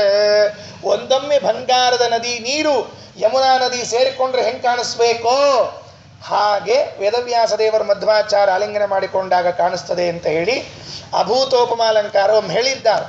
ಇದು 2ನೇ ಬಾರಿ ಹೇಳ್ತಾರೆ, ಅದರಿಂದ ಇಲ್ಲಿ ಹೇಳಿದ್ದೇನೆ. ಸರಿ, ಮುಂದೆ ಸ್ವಲ್ಪ ದೂರ ಹೊಂಟ ಆಚಾರ ಪ್ರಯಾಣ. ಘಂಟಾನಾದ ಆಯಿತು, ಹೊರಟರು, ಛತ್ರಿ ಹಿಡ್ಕೊಂಡ್ರು, ಗುರುಗಳನ್ನು ಕರ್ಕೊಂಡು ಮುಂದೆ ಹೋಗ್ತಾ ಇದ್ದಾರೆ. ಒಬ್ಬ ಶಿಷ್ಯ ಬಂದಂತೆ. ಗುರುಗಳೇ ಅಂದ. ಶಿಷ್ಯ ಬಂದ ಕೂಡಲೇ ಗುರುಗಳಿಗೆ ಗಾಬರಿ ಆಗ್ತಿರ್ತಾರೆ. ನೀನು ಹೇಳಿದ್ನಲ್ಲ ಶಿಷ್ಯನ ಕತಿ, ಅದಕ್ಕೆ ಶಿಷ್ಯನ ಕತಿ ಕೇಳಿದ ಕೂಡಲೇ ಗುರುಗಳದ್ದು ಒಂದು ಸ್ವಲ್ಪ ಗಾಬರಿನೇ ಇರ್ತದೆ. ಏನಾಯಿತು ಅಂತ ಕೇಳಿದ್ರೆ, ಅಲ್ಲಪ್ಪ ಬರೋಬ್ಬರಿ ಬಂದು ಇಲ್ಲಂದಿಲ್ಲ, ಏನು ಮಾಡ್ಬೇಕಂತ ಇಟ್ಕೊಂಡು ಅಂತ ಕೇಳಿದಂತೆ.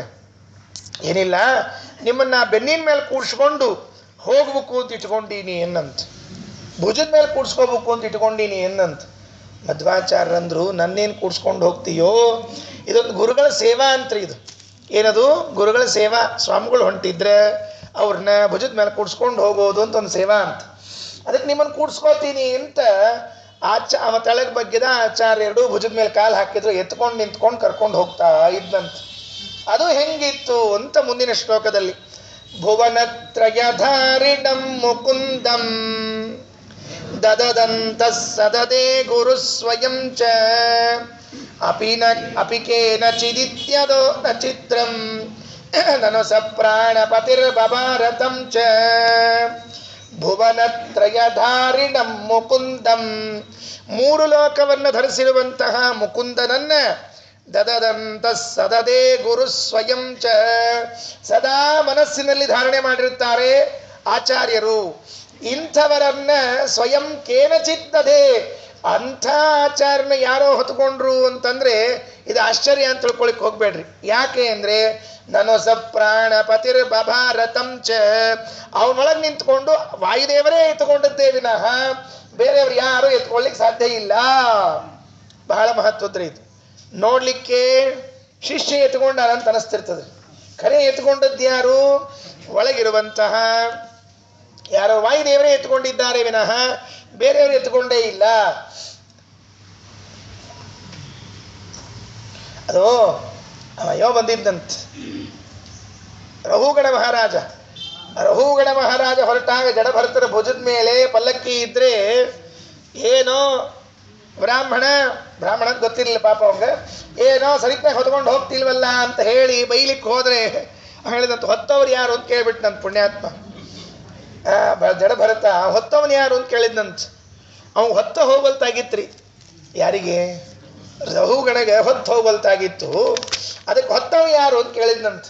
ಆ ಉತ್ತರ ಹೇಳಿದ್ರಂತ, ನಾನಲ್ಲ ಹೊತ್ತವನು, ಪರಮಾತ್ಮ ಅಂತ.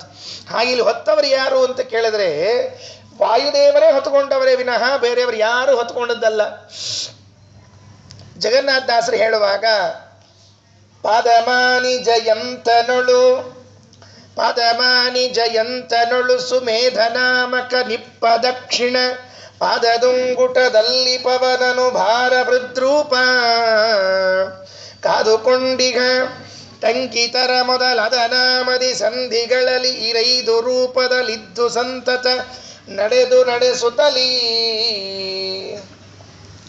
ಮಾತೃಕಾ ಸಂಧಿಯ ಮೊದಲೇ ಪದ್ಯ 8:1 ಎಷ್ಟು ಚೆನ್ನಾಗಿ ಹೇಳ್ತಾರೆ ನೋಡ್ರಿ. ಇದರಲ್ಲಿ ಯಾರು ಹೊತ್ಕೊಂಡು ಹೋಗೋರು? ನಿಜವಾಗಿ ನಾವು ಅನ್ಕೊಂಡಿರ್ತೀವಿ, ನಾವೇ ನಡ್ಕೋತ ಹೋದ್ವಿ, ಇಲ್ಲಿಂದ ಅಲ್ಲಿ ಹೋದ್ವಿ, ಅಲ್ಲಿಂದ ಇಲ್ಲಿ ಬಂದ್ವಿ. ನೀ ಯಾರು ಹೊತ್ಕೊಂಡು ಹೋಗ್ಲಿಕ್ಕೆ, ನೀ ಯಾರು ಬರಲಿಕ್ಕೆ? ನಮ್ಮ ಮೈ ಭಾರಿ ಇಷ್ಟ ಆಗಿರ್ತದೆ ನಮ್ಗೆ. ಹೇಳ್ತೀನಿ, ಹೇಳಲಿಕ್ಕೆ ಆಗ್ತಿರಂಗಿಲ್ಲ, ಹೊತ್ಕೊಳ್ಲಿಕ್ಕೆ ಆಗ್ತಿರಂಗಿಲ್ಲ. ಕೂತ್ರೆ ಎಬಸ್ಲಿಕ್ಕೆ ಒಬ್ರು ಬೇಕು, ಎದ್ರೆ ಕುಡಿಸ್ಲಿಕ್ಕೆ ಒಬ್ರು ಬೇಕು, ಕೈ ಹಿಡ್ಕೊಂಡು. ಅಲ್ಲ, ಅನಾರೋಗ್ಯ ಆದರೆ ಬೇರೆ ವಿಷಯ, ಅದಲ್ಲ. ದೇಹ ಅಪರಿಭಾರ ಆಗಿಬಿಟ್ಟಿರ್ತದೆ ನಮ್ದು. ಹಂಗಾದ್ರೆ ನಮ್ಮ ದೇಹದ ಭಾರ ಹೊತ್ತವರು ಯಾರು ಅಂತ ಕೇಳಿದ್ರೆ ಅದಕ್ಕೆ ಜಗನ್ನಾಥದಾಸರಂತಾರೆ, ಪಾದಮಾನಿ ಜಯಂತನೊಳು ಸುಮೇಧನಾಮಕ ನಿಪ್ಪ ದಕ್ಷಿಣ ಪಾದದುಂಗುಟದಲ್ಲಿ ಪವನನು ಭಾರಭೃದ್ರೂಪ. ಪವನ ಪರಮಾತ್ಮ ಇದ್ದಾನೆ, ವಿಷಯ ಬೇರೆ, ಅದು ಬೇಡ ನಮಗೀಗ. ಪವನ ಬೇಕಷ್ಟೇ. ಪವನ ನಮ್ಮ ಬಲಗಾಲಿನ ಉಂಗುಷ್ಟದಲ್ಲಿ, ಹೆಬ್ಬೆರಳಿನಲ್ಲಿ ಜಯಂತ ಇಂದ್ರದೇವರ ಮಗನಿದ್ದಾನೆ. ಅವನ ಒಳಗಡೆಗೆ ಯಾರಿದ್ದಾರೆ? ವಾಯುದೇವರಿದ್ದಾರೆ. ಅವನ ಒಳಗೆ ಭಾರಭೃತ್ ಎಂಬ ಹೆಸರಿನಿಂದ ಪರಮಾತ್ಮ ಇದ್ದಾನೆ. ಇರಲಿ, ಪರಮಾತ್ಮನ ಕಥೆ ಆಮೇಲೆ ನೋಡೋಣ. ವಾಯುದೇವರು ಇದ್ದು, ಈ ವಾಯುದೇವರು ಇಡೀ ದೇಹದ ಭಾರವನ್ನು ಹೊತ್ಕೊಂಡಿರ್ತಾರಂತೆ. ನಾವು ಸುಸೂತ್ರ ನಡಿಲಿಕತ್ತೀವಿ ಅಂತಂದ್ರೆ, ಸರಳ ನಡೀಕತ್ತೀವಿ ಅಂತಂದ್ರೆ ವಾಯುದೇವರು ನಮ್ಮ ಪಾದ ಉಂಗುಷ್ಟದಲ್ಲಿ ನಡ್ಕೊಂಡು ಕರ್ಕೊಂಡು ಹೋಗ್ಲಿಕತ್ತಾರ ಅಂತ ಅರ್ಥ. ಅದಕ್ಕೆ ಇಲ್ಲಿ ಯಾರು ಹೊತ್ಕೊಂಡಿದ್ರು ಅಂತ ಕೇಳಿದ್ರೆ, ಭುವನತ್ರಯಧಾರಿಣಂ ಮುಕುಂದಂ ದದದಂತ ಸದದೇ ಗುರು ಸ್ವಯಂ ಚ ಅಪಿಕೇನ ಚಿದಿತ್ಯದೋ ನ ಚಿತ್ರಂ ನನು ಸ ಪ್ರಾಣಪತಿರ್ಬಭಾರತಂ ಚ. ಭುವನತ್ರಯಧಾರಿಣಂ ಮುಕುಂದಂ, 3 ಲೋಕವನ್ನು ಧರಿಸಿರುವಂತಹ ಭಗವಂತನನ್ನ ತನ್ನ ಮನಸ್ಸಿನಲ್ಲಿ ಇಟ್ಟುಕೊಂಡಿದ್ದಾರೆ. ಭಗವಂತನನ್ನ ಅಂತಹ ಗುರುಗಳನ್ನು ಇನ್ಯಾರು ಧಾರಣೆ ಮಾಡ್ಲಿಕ್ಕೆ ಸಾಧ್ಯ ಇದೆ ಅಂತ ಕೇಳಿದ್ರೆ ಇದು ಆಶ್ಚರ್ಯ ಅಲ್ಲ. ನಾನು ಸ ಪ್ರಾಣಪತಿರ್ಬಭಾರತಂ ಚ, ಪ್ರಾಣಪತಿಯಾಗಿರುವಂತಹ ವಾಯುದೇವರೇ ಅವನನ್ನು ಧರಿಸಿಕೊಂಡ್ರಂತೆ. ವಾಮನಾವತಾರ ನಡೀತಂತೆ. ವಾಮನಾವತಾರ ಆಗೋ ಕಾಲಕ್ಕೆ ಅದಿತಿ ಪಯೋವ್ರತ ಮಾಡಿದ್ಲಂತ. ಅದಿತಿ ಅಮ್ಮನವರು ಪಯೋವ್ರತ ಮಾಡಿದಾಗ, ಪಯೋವ್ರತ ಮಾಡಿದ ಮೇಲೆ ಏನೋ ಗಂಡು ಮಕ್ಕಳಾಗ್ತದೆ, ಚಲೋ ಮಕ್ಕಳಾಗ್ತದೆ ಅಂತ ಹಿಂಗೆಲ್ಲ ನಮ್ಮ ಹಿರಿಯರ ನಂಬಿಕೆ. ಸರಿ ಮಾಡಿರ್ಬೇಕಷ್ಟೇ ಕೆಲಸ.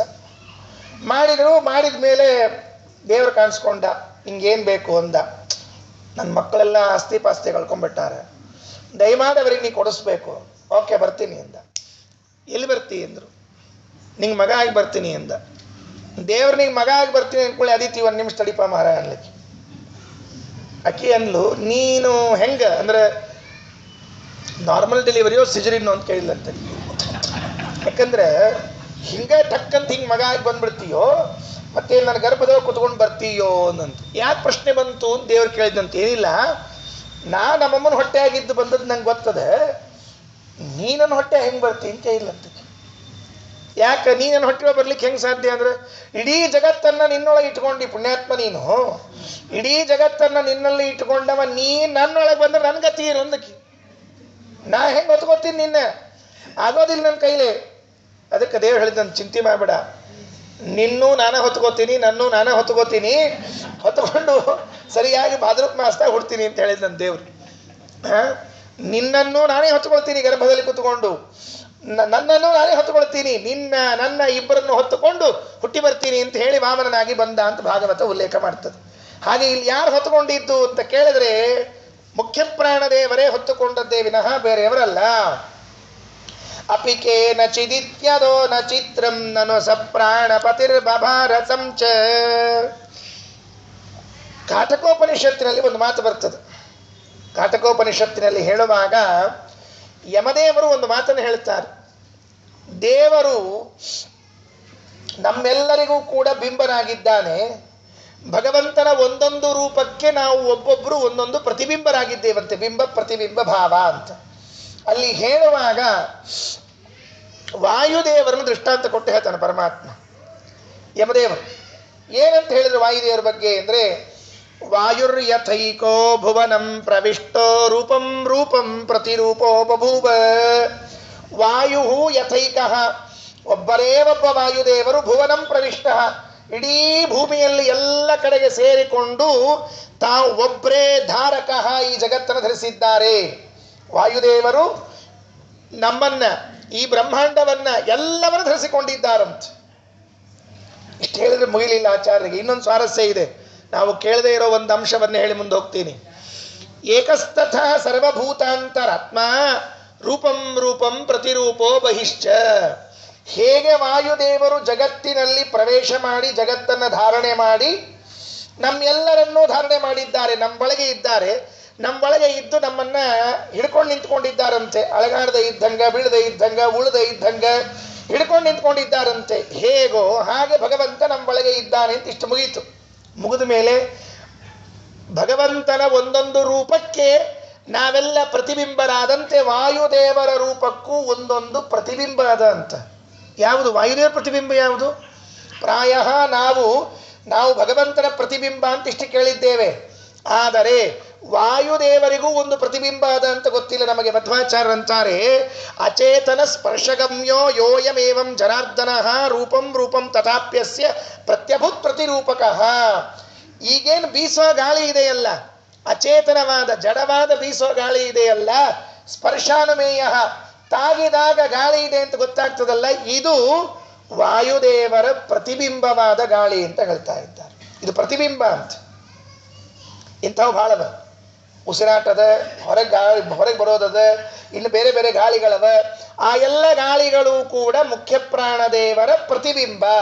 ಮುಖ್ಯ ಪ್ರಾಣದೇವರು ಬಿಂಬರಾದರೆ ಇವೆಲ್ಲವೂ ಪ್ರತಿಬಿಂಬವಾದಂತೆ. ಹೇಗೆ ಭಗವಂತ ಬಿಂಬನಾಗಿ ನಾವೆಲ್ಲವೂ ಪ್ರತಿಬಿಂಬರಾಗಿದ್ದೀವೋ ಹಾಗೆ ವಾಯುದೇವರು ಬಿಂಬ ಅಂತಾದರೆ, ಗಾಳಿ ಬೀಸ್ಲಿಕ್ಕತ್ತದಲ್ಲ, ಈಗ ಹೊರಗಡೆಗೆ ಫ್ಯಾನ್ ಹಚ್ಕೊಂಡ್ರಾಗ ಬೀಸಿದ್ರೆ ಸಂತೋಷ ಪಡ್ಬೇಕಾಗ್ತದೆ, ಇಲ್ಲದೆ ಇದ್ರೆ ಬೀಸ್ಕೋಬೇಕಾಗ್ತದೆ ಅಷ್ಟೇ. ಆ ಗಾಳಿ ಏನಿದಲ್ಲ, ಆ ಗಾಳಿ ವಾಯುದೇವರ ಪ್ರತಿಬಿಂಬ. ಆಚಾರ್ಯರಂತಾರೆ, ಏವಂ ದೇವೋ ವಾಯುರಪಿ ಧಾರಕೋನ್ಯೋ ನ ವಿದ್ಯತೆ ಅಚೇತ್ ರೂಪಂ ರೂಪಂ ತಥಾಪ್ಯಸ್ಯ ಪ್ರತ್ಯಭೂತ್ ಪ್ರತಿರೂಪಕಃ ಅಚೇತನ ಸ್ಪರ್ಶಗಮ್ಯೋ ಯೋಯಮೇವ ಜನಾರ್ದನಃ. ಹೀಗೆ ಭಗವಂತನ ಬಿಂಬ ಪ್ರತಿಬಿಂಬ ಭಾವ ಹೇಳೋದರ ಜೊತೆಗೆ ಇದನ್ನು ಕೂಡ ನಮಗೆ ತಿಳಿಸಿಕೊಟ್ಟಿದ್ದಾರೆ. ಅಂತೂ ಆಚಾರ್ಯರನ್ನು ಹೊತ್ತುಕೊಂಡು ಹೊರಡುವಾಗ ಪಂಡಿತಾಚಾರ್ಯ ಹೇಳಿದ್ದು, ಹೊತ್ತುಕೊಂಡು ಹೊರಟವನವನಲ್ಲಪ್ಪ, ಒಳಗಡೆಗೆ ಇದ್ದ ವಾಯುದೇವರು. ಅವಕಚ್ಚಪ ರೂಪದಿಂದಲಂಡೋದಕದಿ ಓವಿಧರಿಸಿಹ ಶೇಷಮೂರುತಿಯನು ಆವವನ ಬಲ ಪಿಡಿದು ಹರಿಯ ಸುರರೈದುವರು ಆ ವಾಯು ನಮ್ಮ ಕುಲಗುರು ರಾಯನು. ಶ್ರೀಪಾದರಾಜರು ಮಧ್ವನಾಮದಲ್ಲಿ ಹೇಳುವಾಗ ಒಂದು ಮಾತನ್ನಂತಾರೆ, ಇಡೀ ಜಗತ್ತಿನ ಭಾರವನ್ನ ಹೊತ್ತವರು ವಾಯುದೇವರು. ಯಾಕೆ ಅಲ್ರಿ, ಮತ್ತು ನಾವು ಕೇಳೀವಿ ಶೇಷದೇವ್ರ ತಲೆ ಮೇಲೆ ಅದಂತ ಕೇಳಿದ್ವಲ್ಲ ಜಗತ್ತಿನ ಭಾರ ಅಂತ ಕೇಳಿದ್ರೆ, ಆವಕಚ್ಚಪ ರೂಪದಿಂದಲಿ ಅಂಡೋದಕದಿ ಓಬಿಧರಿಸಿಗ ಶೇಷಮೂರುತಿಯನು. ಆ ಶೇಷದೇವರೇನು ಬ್ರಹ್ಮಾಂಡ ಹೊತ್ತುಕೊಂಡು ನಿಂತ್ಕೊಂಡಾರ, ಬ್ರಹ್ಮಾಂಡ ಹೊತ್ತುಕೊಂಡು ಶೇಷದೇವರು ಹೊತ್ತುಕೊಂಡು ನಿಂತವ್ರು ವಾಯುದೇವರಂತ. ಕೂರ್ಮ ರೂಪದಲ್ಲಿ ಹೆಂಗಿರ್ತದ ಅಂತಂದ್ರೆ, ಮಗು ಕೈಯಾಗ ಆಟಿಕೆ ಸಾಮಾನು ಹಿಡ್ಕೊಂಡಿರ್ತದೆ. ಮಗು ಮೊದಲೇ ಕೈಯಾಗ ಆಟಿಕೆ ಸಾಮಾನು ಹಿಡ್ಕೊಂಡಿರ್ತದೆ. ಆ ಮಗನ ಅಮ್ಮ ಹಿಡ್ಕೊಂಡಿರ್ತಾಳೆ ಕೊಂಕಳದಾಗ, ನೆನಪಿಟ್ಕೊಳ್ರಿ. ಬಗಲಾಗ ಕುಡ್ಸ್ಕೊಂಡಿರ್ತಾಳಲ್ಲ, ಆ ಕೂಸೇ ಮೊದಲು ಭಾರ ಹಿಡ್ಕೊಂಡು ನಿಂತ್ಕೊಂಡದ. ಆಟಿಕೆ ಸಾಮಾನು, ಅದಕ್ಕೆ ಚಾಕ್ಲೇಟು ಎಲ್ಲ 108 ಇರ್ತಾವೆ. ಅದನ್ನ ಈ ಅಮ್ಮ ತನ್ನ ಬಗಲಾಗ ಸೇರಿಸ್ಕೊಂಡಿದ್ರೆ ಹೆಂಗಿರ್ತದಲ್ಲ, ಹಾಗಿತ್ತಂತೆ ವಾಯುದೇವರದ್ದು. ಅದಕ್ಕೆ ಆವಕಚ್ಚಪ ರೂಪದಿಂದಲಿ ಅಂಡೋದಕದಿ ಓವಿಧರಿಸಿಗ ಶೇಷಮೂರುತಿಯನು ಆವಾವನ ಬಲ ಪಿಡಿದು ಹರಿಯ ಸುರರೈದುವರು ಆ ವಾಯುಕು ನಮ್ಮ ಕುಲಗುರು ರಾಯನು. ಹೀಗೆ ಅಪಿಕೇನ ಚಿದಿತ್ಯದೋ ನ ಚಿತ್ರಂ ನನು ಸ ಪ್ರಾಣಪತಿರ್ಭಾರತಂ ಚ. ಹೋಗ್ಲಿ ಬಿಡ್ರಿ, ಮತ್ತೆ ಮುಂದೆ ಹೋಗೋಣ ಅಂತ. ಇಲ್ಲೇ ನಿಂತ್ಕೊಂಡ ಕಷ್ಟ. ಹಿಂಗೆ ಬರೀ ವಾಯುದೇವ್ರ ಮಹಿಮಾನ ಕೇಳ್ಕೋತ ಕೂತು ಮಧ್ವಾಚಾರ್ಯ ಮಹಿಮಾ ಯಾವಾಗ ಕೇಳಬೇಕು ಅಂತ ಹೇರಂತ ಯಾರೊಬ್ರು. ಅದಕ್ಕೆ ಮುಂದೆ ಹೊಂಟಿದ್ರಂತ ಆಚಾರ್ಯರ ಮುಂದೆ ಹೊರಟಿದ್ರಂತೆ ಒಬ್ರು. ಯಾರು ಹೊರಟಿದ್ರು ಆಚಾರ್ಯ ಮುಂದೆ? ಶಿಷ್ಯರು ಹೊರಟಿದ್ರಲ್ಲ. ಶಿಷ್ಯರು ಹೆಂಗಿದ್ರು ಅಂದ್ರೆ ಯತಯೋ ಗೃಹಿಣೋಥ ವರ್ಣಿ ಮುಖ್ಯಾಗ ಶ್ರುತಿಗಾಸ್ತ್ಯಕ್ತ ನಿಷಿದ್ಧ ಕಾಮ್ಯ ಭಾವಾ ಇಹ ಮೂರ್ತಿಧರ ಇವ ಸ್ವಧರ್ಮ ಶತಸಂಖ್ಯ ಬನ್ವಗಚ್ಚನ್. ಯತಯ ಆಚಾರ್ಯರು ಹಿಂದೆ ಬರ್ತಾ ಇದ್ರೆ ಮುಂದೆ ನೂರಾರು ಜನ ಸನ್ಯಾಸಿಗಳು, ಆಚಾರ್ಯ ಕಡೆ ಆಶ್ರಮ ತಗೊಂಡವರು ನೂರಾರು ಜನ ಸನ್ಯಾಸಿಗಳು. ಎಷ್ಟು ಜನ ಶಿಷ್ಯರಿರಬೇಕು?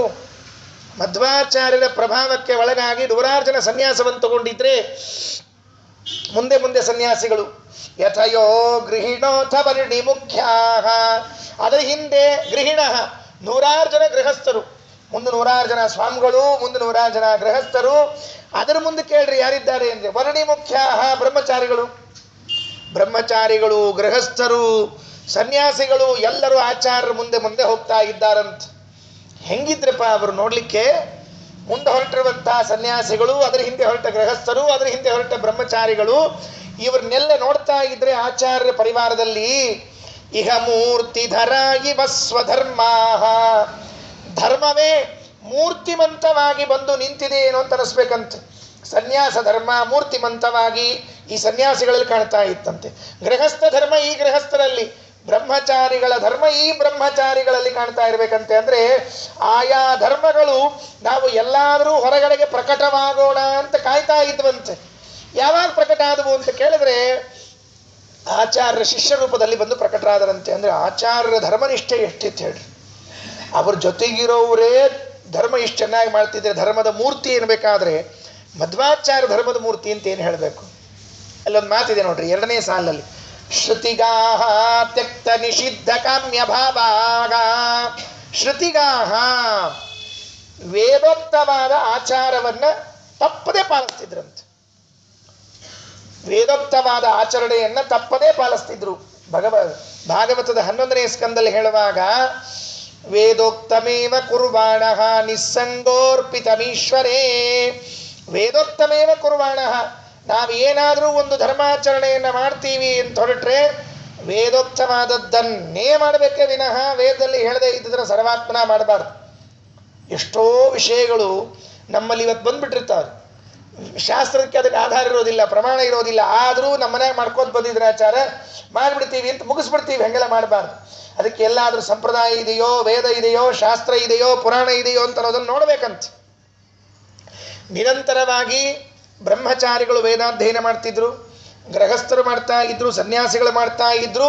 ವೇದಾಧ್ಯಯನದ ಜೊತೆಗೆ ವೇದದಲ್ಲಿ ಹೇಳಿದ್ದನ್ನು ನಿಷ್ಠೆಯಿಂದ ಆಚರಣೆ ಮಾಡ್ತಾ ಇದ್ರಂತೆ. ಶ್ರುತಿಗಾಹ ತ್ಯಕ್ತ ನಿಷಿದ್ಧ ಕಾಮ್ಯ ಭಾವಾಹ, ನಿಷಿದ್ಧ ಧರ್ಮಾಚರಣೆಯನ್ನು, ನಿಷಿದ್ಧವಾದದ್ದನ್ನು ಒಂದು ಮಾಡ್ತಿರ್ಲಿಲ್ಲಂತೆ. ಧರ್ಮಕ್ಕೆ ವಿರುದ್ಧವಾದ ನಿಷಿದ್ಧ ಪದಾರ್ಥವನ್ನ ಮಾಡ್ತಾ ಇರಲಿಲ್ಲ. ತಿನ್ನಬೇಡ್ರಿ ಅಂತ ಹೇಳಿರ್ತಾರೆ, ಇಲ್ಲ ಅದನ್ನು ತಿನ್ನಬೇಡ್ರಿಪ್ಪ ಅಂತ ಹೇಳಿರ್ತಾರೆ. ಯಾವಾಗ ಆಚಾರ ಅಂತ ಕೇಳ್ತಾರೆ ಮತ್ತೆ. ಹಂಗಲ್ಲ ಅಂದ್ರೆ ತಿನ್ನಬೇಡ್ರಿ ಅದನ್ನ ಅಂತ ಇಷ್ಟು ಹೇಳಿದ್ರೆ ಯಾವಾಗ ಆಚಾರ? ಯಾವಾಗ? ಚಾತುರ್ಮಾಸದಾಗೋ, ಉಳಿದ ಹೊತ್ನ್ಯಾಗೋ, ದಶಮಿನೋ ದ್ವಾದಶಿನೋ, ಯಾವಾಗ ತಿನ್ನಬಾರ್ದು ಅದನ್ನ? ತಿನ್ನಬೇಡ್ರಿ ಅಂತ ಹೇಳಿದ್ರೆ ಯಾವಾಗಲೂ ತಿನ್ನಬಾರ್ದು ಅಂತ ಅರ್ಥ ಇರ್ತದ್ರಿ.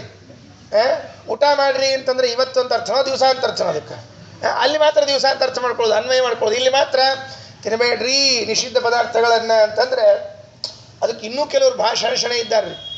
ಏನು ಆಚಾರ ಹಂಗ ತಿನ್ನಬಾರ್ದು ಅಂತಲ್ರಿ ಆಚಾರ? ನನಗೆ ಹಂಗ ನನಗೆ ಅರ್ಥ ಆಗಲಿಲ್ಲ. ಹಂಗ ತಿನ್ನಬಾರ್ದು ಅಂದ್ರೆ ಏನು ಅಂತ ನಾ ಕೇಳಿದೆ. ಹಂಗಲ್ಲ ಅಂದ್ರೆ ಸ್ವಲ್ಪ ಆಚಾರಿಗೆ ಕೊಟ್ಟು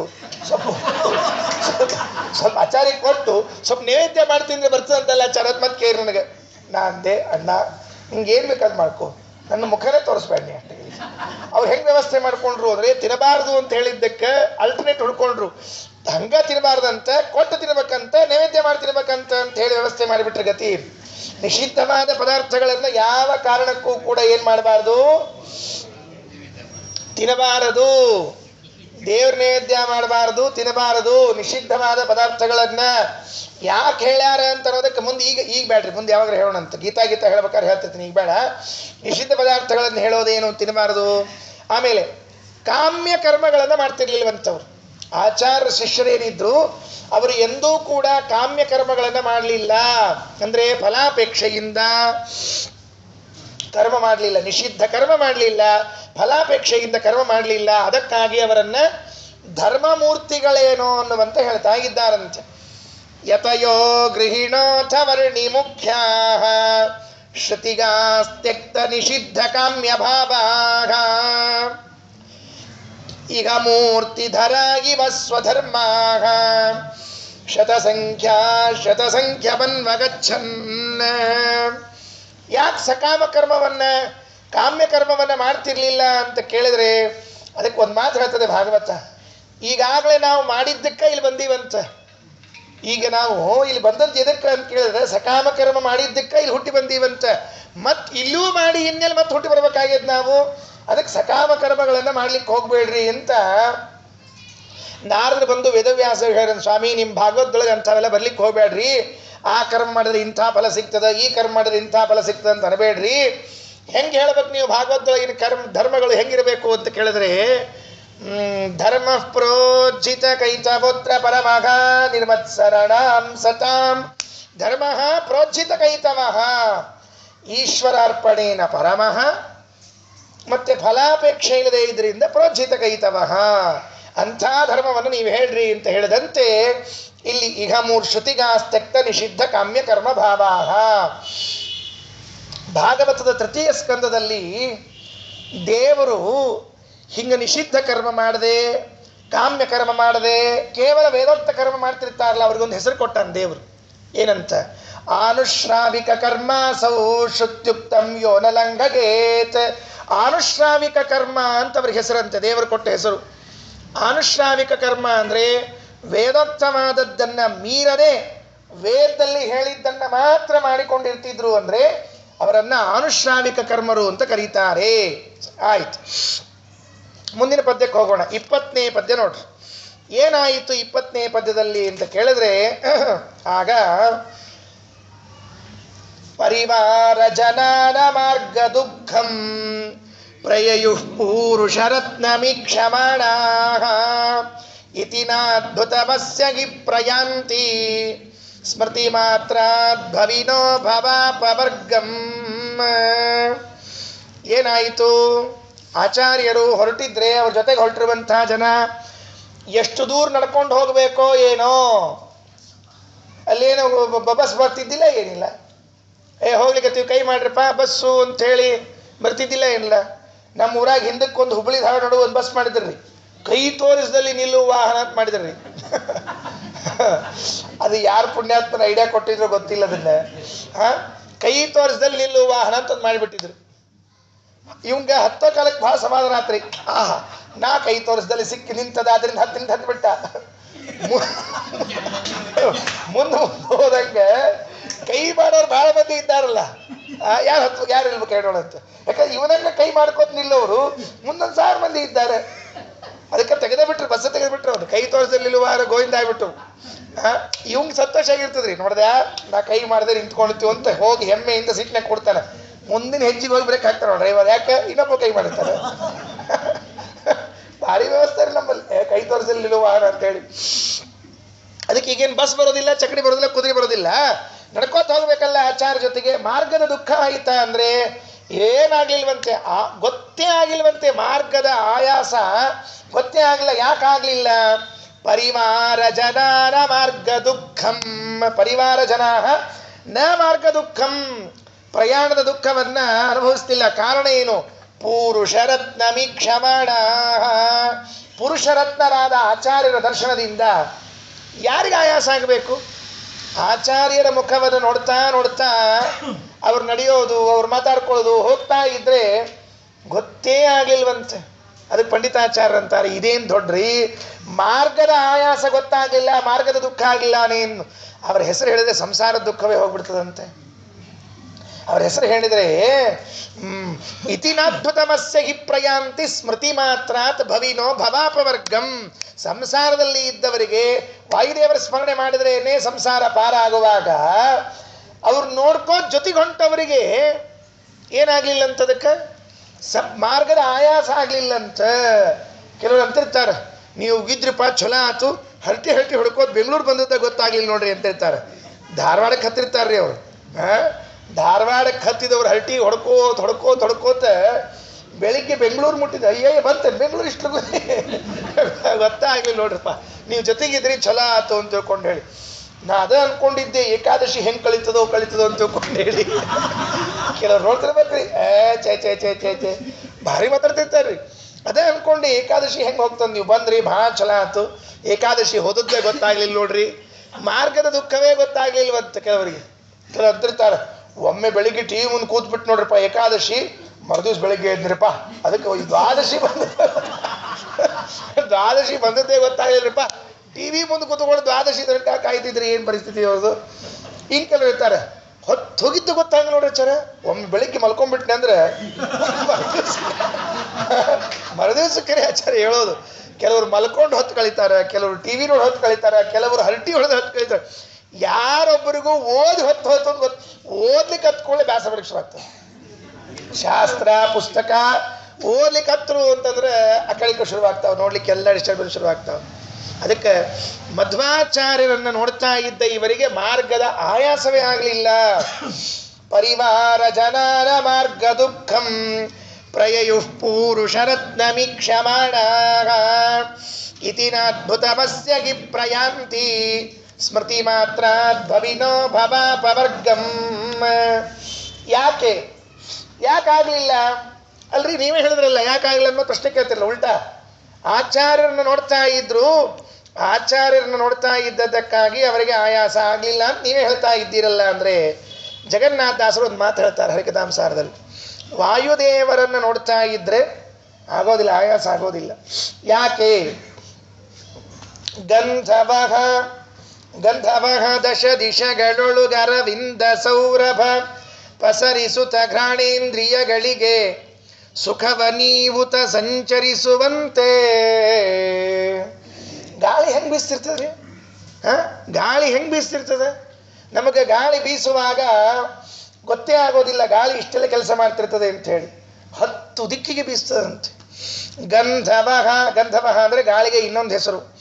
ಗಂಧವಃ ಗಾಳಿಯು ದಶ ದಿಶಗಳೊಳಗೆ 10 ದಿಕ್ಕುಗಳಲ್ಲಿ ಅರವಿಂದ ಸೌರಭ ಪಸರಿಸುತ್ತ ಕಮಲದ ಗಂಧವನ್ನ ಎಲ್ಲ ಕಡೆಗೆ ಹರಡಿಸ್ತಾ ಘ್ರಾಣೇಂದ್ರಿಯಗಳಿಗೆ ಸುಖವ ನೀವುತ ಸಂಚರಿಸುವಂತೆ ಮೂಗಿಗೆ ಆನಂದವನ್ನಿಡ್ತಾ ಸಂಚಾರ ಮಾಡ್ತಾ ಇರ್ತದಂತೆ. ಸಾಮಾನ್ಯ ಗಾಳಿ ಕಥೆ ಇದು, ಮಧ್ವಾಚಾರ ಕಥೆ ಅಂತ ಕೇಳಲೇಬೇಡ್ರಿ. ಸಾಮಾನ್ಯವಾದ ಗಾಳಿಗೆ ಎಲ್ಲ ಕಡೆಗೆ ಬೀಸಿ ಸುಗಂಧವನ್ನ ಎಲ್ಲ ಕಡೆಗೆ ಹರಡಿಸ್ತಾ ಇದ್ರೆ ಇನ್ನು ಆಚಾರ್ಯ ಕಥೆ ಏನ್ರಿ? ಅದಕ್ಕೆ ಜಗನ್ನಾಥದಾಸರು ಹೇಳಿದರು, ಇಂದಿರೇಶನ ಸುಗುಣಗಳ ದೈನಂದಿನದಿ ತುತಿಸುತ ಅನುಮೋದಿಸುತ್ತ ಅಂದ ಬದಿರ ಸುಮೂಕನಂತಿರು ಮಂದ ಜನರೊಡನೆ. ಯಾವಾಗಲೂ ಭಗವಂತನ ಗುಣಗಾನವನ್ನು ಮಾಡ್ತಾ ಮಂದರ ಜೊತೆಗೆ ನೀನು ಮಂದ ಆಗ್ಬಿಡು, ಅಷ್ಟ ಸುಮ್ಮನಿದ್ಬಿಡು. ಮಂದ ಕುರುಡ ಕಿವುಡ ಮೂಕ ಎಲ್ಲ ನೀನು ಓಕೆ ಅಂದ್ಬಿಡು. ಯಾಕೆ ಅಂದರೆ ಇಲ್ಲ ಅಂದ್ರೆ ನೀ ಏನಾದರೂ ಸ್ವಲ್ಪ ಕ್ಷಣೆತನ ತೋರಿಸ್ದಿ ಅಂದರೆ ನಿನ್ನ ಮೈ ಮೇಲೆ ಬರ್ತಾವೆ ಎಲ್ಲ ವ್ಯಾಪಾರಗಳು. ಅದಕ್ಕೆ ಸುಮ್ಮನೆ ಬಿಡ್ಬೇಕಂತ ನಾವು ನಮ್ದು ಭಾಳ ಕ್ಷಣೆತನ ತೋರಿಸ್ಲಿಕ್ಕೆ ಹೋಗ್ತಿರ್ತೀವಿ. ನಾವು ಯಾವಾಗಲೂ ನಮ್ದೊಂದು ಏನು ಚಟ ಅಂದರೆ, ಒಂದು ಕೆಟ್ಟ ಅಭ್ಯಾಸ ಅಂದರೆ ನಾ ಎಲ್ಲರ ಮುಂದೂ ಫೇಮಸ್ ಆಗಬೇಕು, ಎಲ್ಲರ ಬಾಯಾಗ ನಾ ಇರಬೇಕು, ಎಲ್ಲರೂ ನಾನು ನೆನೆಸ್ಬೇಕು. ಅದಕ್ಕೆ ಏನು ಮಾಡಬೇಕು? ಯಾರಿಗೊಬ್ರು ಕೇರ್ ಅಂತ ಅಲ್ಲಾಚಾರ, ಎಲ್ಲರೂ ನಾನು ನೆನೆಸ್ಬೇಕು, ಎಲ್ಲರೂ ನನ್ನ ಮಾತಾಡಿಸ್ಬೇಕು, ಏನು ಒಂದು ಕೇರ್ ಅಂತ. ಒಬ್ಬ ಹೇಳಿದ್ಲಂತೆ, ಸಾಲ ತೊಗೊಂಡ್ಬಿಡು, ಸಾಲ ತೊಗೊಂಡ್ಬಿಡು ಹೇಳ್ತೀನಿ, ತಿರುಗಿಸ್ಕೊಳ್ಬೇಡ ಮುಗೀತು, ನಿಂದು ಯಾವಾಗಲೂ ನೆನೆಸ್ತಿರ್ತಾ ಇಲ್ಲ.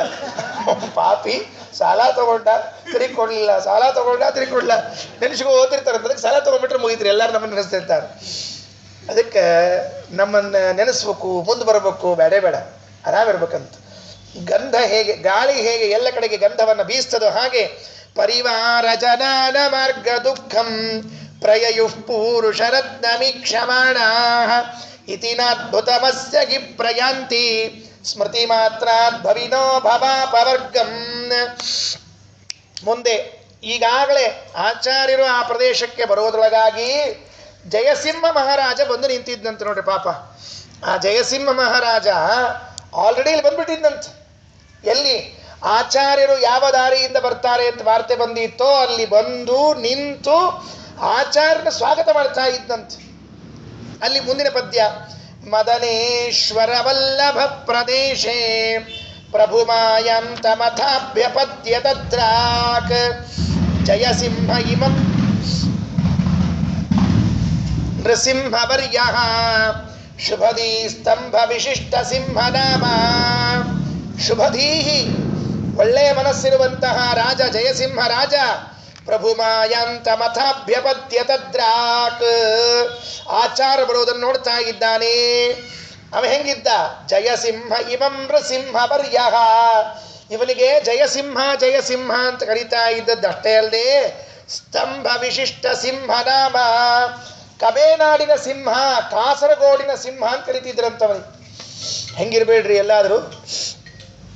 ಕಾಸರಗೋಡಿನ ಸಿಂಹ ಅಂತ ಕರೀತಾ ಇದ್ರೆ ಆ ಕಾಸರಗೋಡಿನ ಸಿಂಹ ಜಯಸಿಂಹ ಯಾರನ್ನು ನೋಡ್ಲಿಕ್ಕೆ ಬಂದಿದ್ದ ಅಂದ್ರೆ ಜೀವಸಿಂಹರಾದ ಆಚಾರ್ಯ ನೋಡ್ಲಿಕ್ಕೆ ಬಂದಿದ್ದಂತೆ.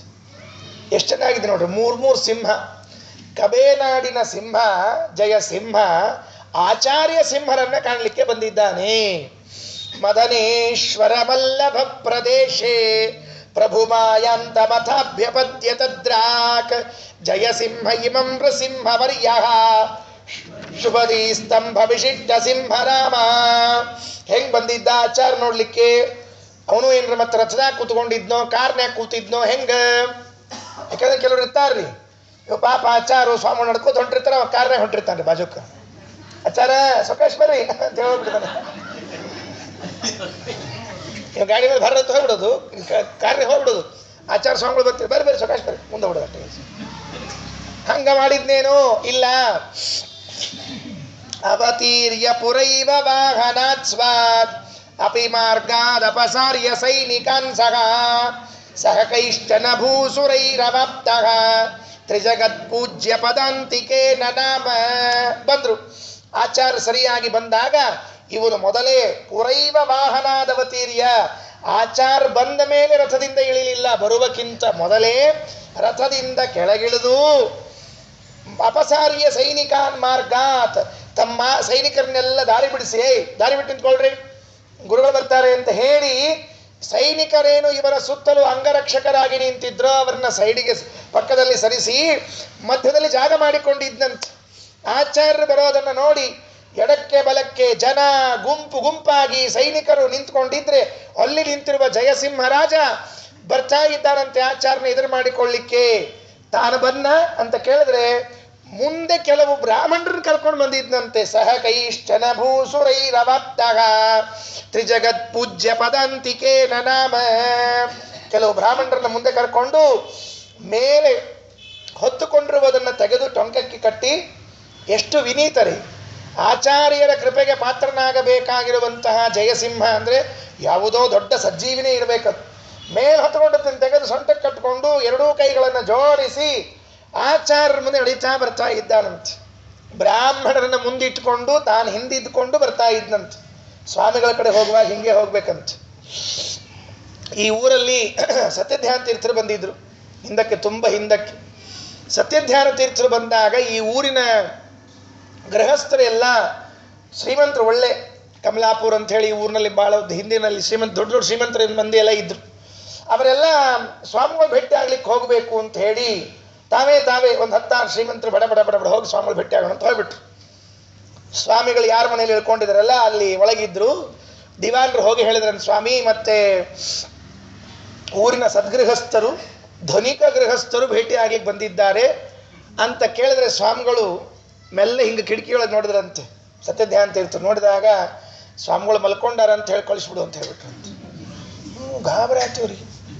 ದಿವಾನ್ರಂದ್ರು, ಸ್ವಾಮಿ ಮಠಕ್ಕೆ ಬರೋ ಭಕ್ತರನ್ನೆಲ್ಲ ಕೆಡ್ಸ್ಕೊಂಡ್ರೆ ಏನು ನಿಮ್ಮದು ಅಂತ ಕೇಳಂತ. ನೀ ಹೋಗೋ ಅಷ್ಟೇ ಹೇಳಂದ್ಬಿಟ್ರು. ಹೋಗಿ ಅವ್ರು ಇಲ್ಲ ಸ್ವಾಮಿಗಳು ಮಲ್ಕೊಂಡಾರ. ಅವರಿಗೆ ಈಗಿನ ಸ್ವಾಮಿಗಳಲ್ಲಿ ನೋಡಿದಂಗೆ ಕಾಣಿಸ್ತೀವಿ. ಮಲ್ಕೊಂಡ್ರಂತ ಹೆಂಗಂತೀರಿ, ಖರೆ ಏನಾಗಿದೆ ಹೇಳ್ರಿ ಅಂತ ಕೇಳಂತ. ದಿವಾನ್ ಹೇಳಂತ, ತಪ್ಪು ತಿಳ್ಕೊಬೇಡ್ರಿ, ನಿಮ್ಮೂರಲ್ಲಿ ಯಾರು ಪಂಡಿತರು ಇಲ್ವಾ ಅಂತ ಕೇಳಿದ್ರಂತ. ಯಾಕೆ? ಸ್ವಾಮಿಗಳು ಏನು ಅಪೇಕ್ಷೆ ಪಡ್ತಾರೆ ಅಂದರೆ ನೀವು ಬರುವಾಗ ವಿದ್ವಾಂಸರನ್ನ ಜ್ಞಾನಿಗಳನ್ನ ಮುಂದೆ ಮಾಡ್ಕೊಂಡು ಬರಬೇಕು ಅಂತ ಅಪೇಕ್ಷೆ ಆದ. ನಿಮ್ಮೂರಾಗ ಯಾರು ಇಲ್ಲಿ ಅಂತ ಕೇಳಂತ. ಇದ್ದಾರ್ರಿ, ತಪ್ಪಾತು ಅಂತ ಹೇಳಿ ಕರ್ಕೊಂಬರ್ ಹೋಗ್ರಿ ಅಂತ ಹೇಳಿದ್ರೆ, ನಮ್ಮ ಸ್ವಾಮಿಗಳ ತಂದೆ, ಪೂರ್ವಾಶ್ರಮದ ತಂದೆ ಮಧ್ವರಮಣಾಚಾರ್ಯ ಕರ್ಕೊಂಡು ಬರ್ರಿ ಅಂತ ಹೇಳಿರಂತ ಸ್ವಾಮಿಗಳು. ಸತ್ಯಧ್ಯಾನ ತೀರ್ಥರು ಹೋಗಿ ನಮ್ಮ ಸ್ವಾಮಿಗಳ ಪೂರ್ವಾಶ್ರಮದ ತಂದೆಯವರು ಮಧ್ವರಮಣಾಚಾರ್ಯ ಹೋಗಿ ಎಲ್ಲ ಗೃಹಸ್ಥರು ಭೇಟಿಯಾಗಿ ನಾವೊಂದು ಅಪರಾಧ ಮಾಡೀವಿ, ನೀವು ಬಂದು ಕ್ಷಮಾ ಮಾಡಿಸ್ಬೇಕು ಅಂತ ಏನಂತ ಕೇಳಿ ನಮ್ಮ ಅಜ್ಜ ನಮ್ಮ ಮುತ್ತಜ್ಜ ಏನು ಅಂತ ಕೇಳಿ, ಇಲ್ಲ ನಾವು ನಿಮ್ಮನ್ನು ಕರ್ಕೊಳ್ಳಾರ್ದ ಸ್ವಾಮಿಗಳ ಕಡೆ ಹೋಗ್ಬಿಟ್ಟು ಬೈದು ಕಳಿಸ್ಯಾರ. ಮಾರಾಯ ಮೊದಲೇ ಹೇಳ್ಬೇಕು ಬೇಡ, ನಾ ಬರ್ತಿದ್ದೆ, ಏನು ತಪ್ಪಾತು ಬಾ ಅಂತ ಹೇಳಿ ಕರ್ಕೊಂಡು ಹೋಗಿ ಅರ್ಧ ಗಂಟೆ ವ್ಯತ್ಯಾಸ. ಈ ಮಧ್ವರಮಣಾಚಾರ್ಯನ ಕರ್ಕೊಂಡು ಎಲ್ಲ ಸದ್ಗೃಹಸ್ಥರು ಹೋದ್ರೆ ಸ್ವಾಮಿಗಳು ಬಾಗ್ಲ ತಗೊಂಡು ಕೂತಿರಂತ, ಕಾಯ್ಕೊಂಡು ಕೂತಿರಂತ. ಬಂದ್ರಾ ಬರ್ರಿ ಅಂತ ಗೃಹಸ್ಥರಂತ. ಏನು ಸ್ವಾಮಿ ಅಂದ್ರಂತ, ಒಬ್ಬರೇ ಬರಬಾರ್ದು, ಊರಿನಲ್ಲಿದ್ದ ವಿದ್ವಾಂಸರು ಬರಬೇಕು, ಅವ್ರನ್ನ ಕರ್ಕೊಂಡು ಬರಬೇಕು ಅಂತ ಹೇಳಿದ ಆದ ಘಟನೆ ಇದು, ನಮ್ಮೂರಲ್ಲಿ ಆದ ಘಟನೆ. ಅದಕ್ಕೆ ಬರೇ ನಮ್ಮ ತಾತಂದ್ರು ನಮ್ಮ ಮುತ್ತಾತಂದ್ರು ಅಷ್ಟೇ ಇರೋದಿಲ್ಲ, ಎಲ್ಲ ತಾತಂದ್ರು ಎಲ್ಲ ಮುತ್ತಾತಂದ್ರು ಇರ್ತಾರೆ, ಪಾಪ ಗೊತ್ತಿರೋದಿಲ್ಲ ಅಷ್ಟೇ ಕೆಲವರಿಗೆ. ಅದಕ್ಕೆ ಏನಾಯಿತು ಅಂದರೆ, ಆಚಾರ್ಯರನ್ನ ಭೇಟಿಯಾಗಲಿಕ್ಕೆ ಹೋದಾಗ ಬ್ರಾಹ್ಮಣರನ್ನ ಮುಂದೆ ಮಾಡಿಕೊಂಡು ಜಯಸಿಂಹರಾಜ ಹೋದ. ಅದನ್ನು ಹೇಳಿದ್ರಲ್ಲ ಆಚಾರ್ಯ. ಸಹ ಕೈಶ್ಚನ ಭೂಸುರೈರವಾಪ್ತ ತ್ರಿಜಗತ್ ಪೂಜ್ಯ ಪದಾಂತಿಕೇನ ನಾಮ. ಹೋಗಿ ರಾಜ ಬ್ರಾಹ್ಮಣರು ಎಲ್ಲರೂ ಸಾಷ್ಟಾಂಗ ಹಾಕಿಬಿಟ್ರು ಮಧ್ವಾಚಾರ್ಯ ಪಾದಕ್ಕೆ. ಪೃಥಿವೀ ಪತಿನಾನುಗಮ್ಯಮಾನೋ ವಿನಯಾತ್ ಭಕ್ತಿರಸಾರ್ದ್ರ ಮಾನಸೇನ ಅಚಿರೇಣ ಸ ವಿಷ್ಣು ಮಂಗಲಸ್ಯ ಪ್ರೇಯಾಮಾಯತನೋತ್ತಮಸ್ಯ ಪಾರ್ಶ್ವಂ. ಸರಿ ಅಂತ ಆಚಾರ್ಯ ಯೋಗಕ್ಷೇಮ ವಿಚಾರ, ಇವರು ಅವರ ಯೋಗಕ್ಷೇಮ ವಿಚಾರ ಮಾಡಿಕೊಂಡು ರಾಜ ಬಂದು ವಿನೀತನಾಗಿ ಕೇಳಿದ್ದಂತೆ, ಶ್ರೀಗಳವರು ಹೇಗಿದ್ದಾರೆ, ಆರೋಗ್ಯ ಇದೆಯಾ ವಿಚಾರಿಸ್ತಿರ್ಬೇಕಷ್ಟೇ. ಅದು ಅದು ಸುಮ್ಮನೆ ಕೇಳೋ ಪದ್ಧತಿ, ಅದು ಹೇಗಿದ್ದಾರೆ ಅಂತ ಹೇಳಿ. ಅದಕ್ಕೆ ಮಧ್ವಾಚಾರ್ಯ ಅಂತ ಅಷ್ಟೇ ಮಾಡ್ತಾರೆ. ಕೃಷ್ಣನ ಹತ್ರ ಹೋಗಿ ಯಾರೋ ಕೇಳಿದ್ರಂತ, ಕೃಷ್ಣ ಹೆಂಗಿದ್ದಿ ಆರಾಮಿದ್ದಿ ಅಂತ.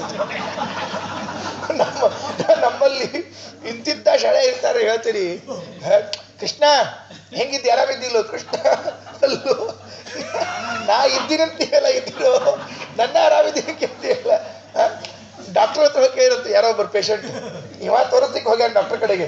ಆ ಪೇಷಂಟು ಡಾಕ್ಟರ್ ತೋರ್ತಾನೆ, ಡಾಕ್ಟರ್ ಕೇಳಿದ, ಡಾಕ್ಟರ್ ಹೆಂಗಿದ್ರಿ ಆರಾಮಿದ್ದಿಲ್ಲೋ ಅಂತ. ಡಾಕ್ಟರ್ ಮಗ ತೋರಿಸ್ಲಿಕ್ಕೆ ಬಂದಿ ನೀನು. ಡಾಕ್ಟರ್ ಹೇಳ್ತಾರೆ ನೋಡಿ, ಇವತ್ತು ಕೇಳ್ತಾರಂತ ಅವ್ರನ್ನ. ನಮ್ಮ ಪ್ರಶ್ನೆ ಹೆಂಗಿರ್ತದೆ ಅಂದ್ರೆ, ನಾವು ತೋರಿಸ್ಲಿಕ್ಕೆ ಹೋಗಿರ್ತೀವಿ ಡಾಕ್ಟರ್ ಹತ್ರ, ಅವ್ರನ್ನ ಕೇಳೋದು ಹೆಂಗಿದ್ರಿ ಡಾಕ್ಟ್ರೇ ಆರಾಮಿದ್ದಿಲ್ಲ ಅಂತ ತಿಳ್ಕೊಂಡು ಹೇಳಿ. ಅದು ಸುಮ್ಮನೆ ಸಂಪ್ರದಾಯ ಅಂತ ಕೇಳೋದೇ ವಿನಃ ಬೇರೆದಲ್ಲ, ಲೋಕಾರೂಢಿ ಅಂತದೆ ಅಷ್ಟೇ. ಹಾಗೆ ಹೋಗಿ ಮಧ್ವಾಚಾರ್ಯಗೆ ಜಯಸಿಂಹರಾಜ ವಿನೀತನಾಗಿ ಹೇಗಿದ್ದಾರೆ ಶ್ರೀಗಳವರು, ಆರೋಗ್ಯದಿಂದ ಇದ್ದಾರಾ, ಯಾತ್ರೆ ಚೆನ್ನಾಗಿ ನಡೀತಾ ಇದೆ ಅಂತ ಸುಮ್ಮನೆ ಕೇಳಬೇಕು, ಅದು ಲೋಕಾರೂಢಿ. ಹಾಗೆ ಕೇಳದೆ ಇದ್ರೂ ಬೈಸ್ಕೋತಾರ, ಕೇಳಿದ್ರು ಬೈಸ್ಕೋತಿರ್ತಾರೆ. ಅದಕ್ಕೆ ಮಧ್ವಾಚಾರ್ಯ ಅರ್ಥ ಮಾಡ್ತಾರೆ. ಹಾಗಿದ್ರೆ ಏನರ್ಥ, ಅಕಸ್ಮಾತ್ ಹೀಗೆ ಕೃಷ್ಣಗೆ ಹೋಗಿ ಕೃಷ್ಣ ಆರಾಮಿದ್ದೀಯಾ ಅಂತ ಕೇಳಿದ್ರೆ ಅದಕ್ಕೆಲ್ಲ, ಅದಕ್ಕೋ ಸ್ವಲ್ಪ ಹಿಂಗೆ ಅರ್ಥ ಮಾಡ್ಬೇಕಂತೆ, ಕೃಷ್ಣನು ಲೋಕಕ್ಕೆ ಆರಾಮವನ್ನು ಕೊಡ್ತಾ ಇದ್ದಾನ ಅಂತ ಅರ್ಥ ಮಾಡ್ಬೇಕಂತೆ. ತಾನು ಆರಾಮಿದ್ದಾನಲ್ಲ, ಲೋಕಕ್ಕೆ ಆಕ್ಷೇಪವನ್ನು ಕೊಡ್ತಾ ಇದ್ದಾನ, ಹೀಗೆ ಅರ್ಥ ಮಾಡ್ಬೇಕಂತ.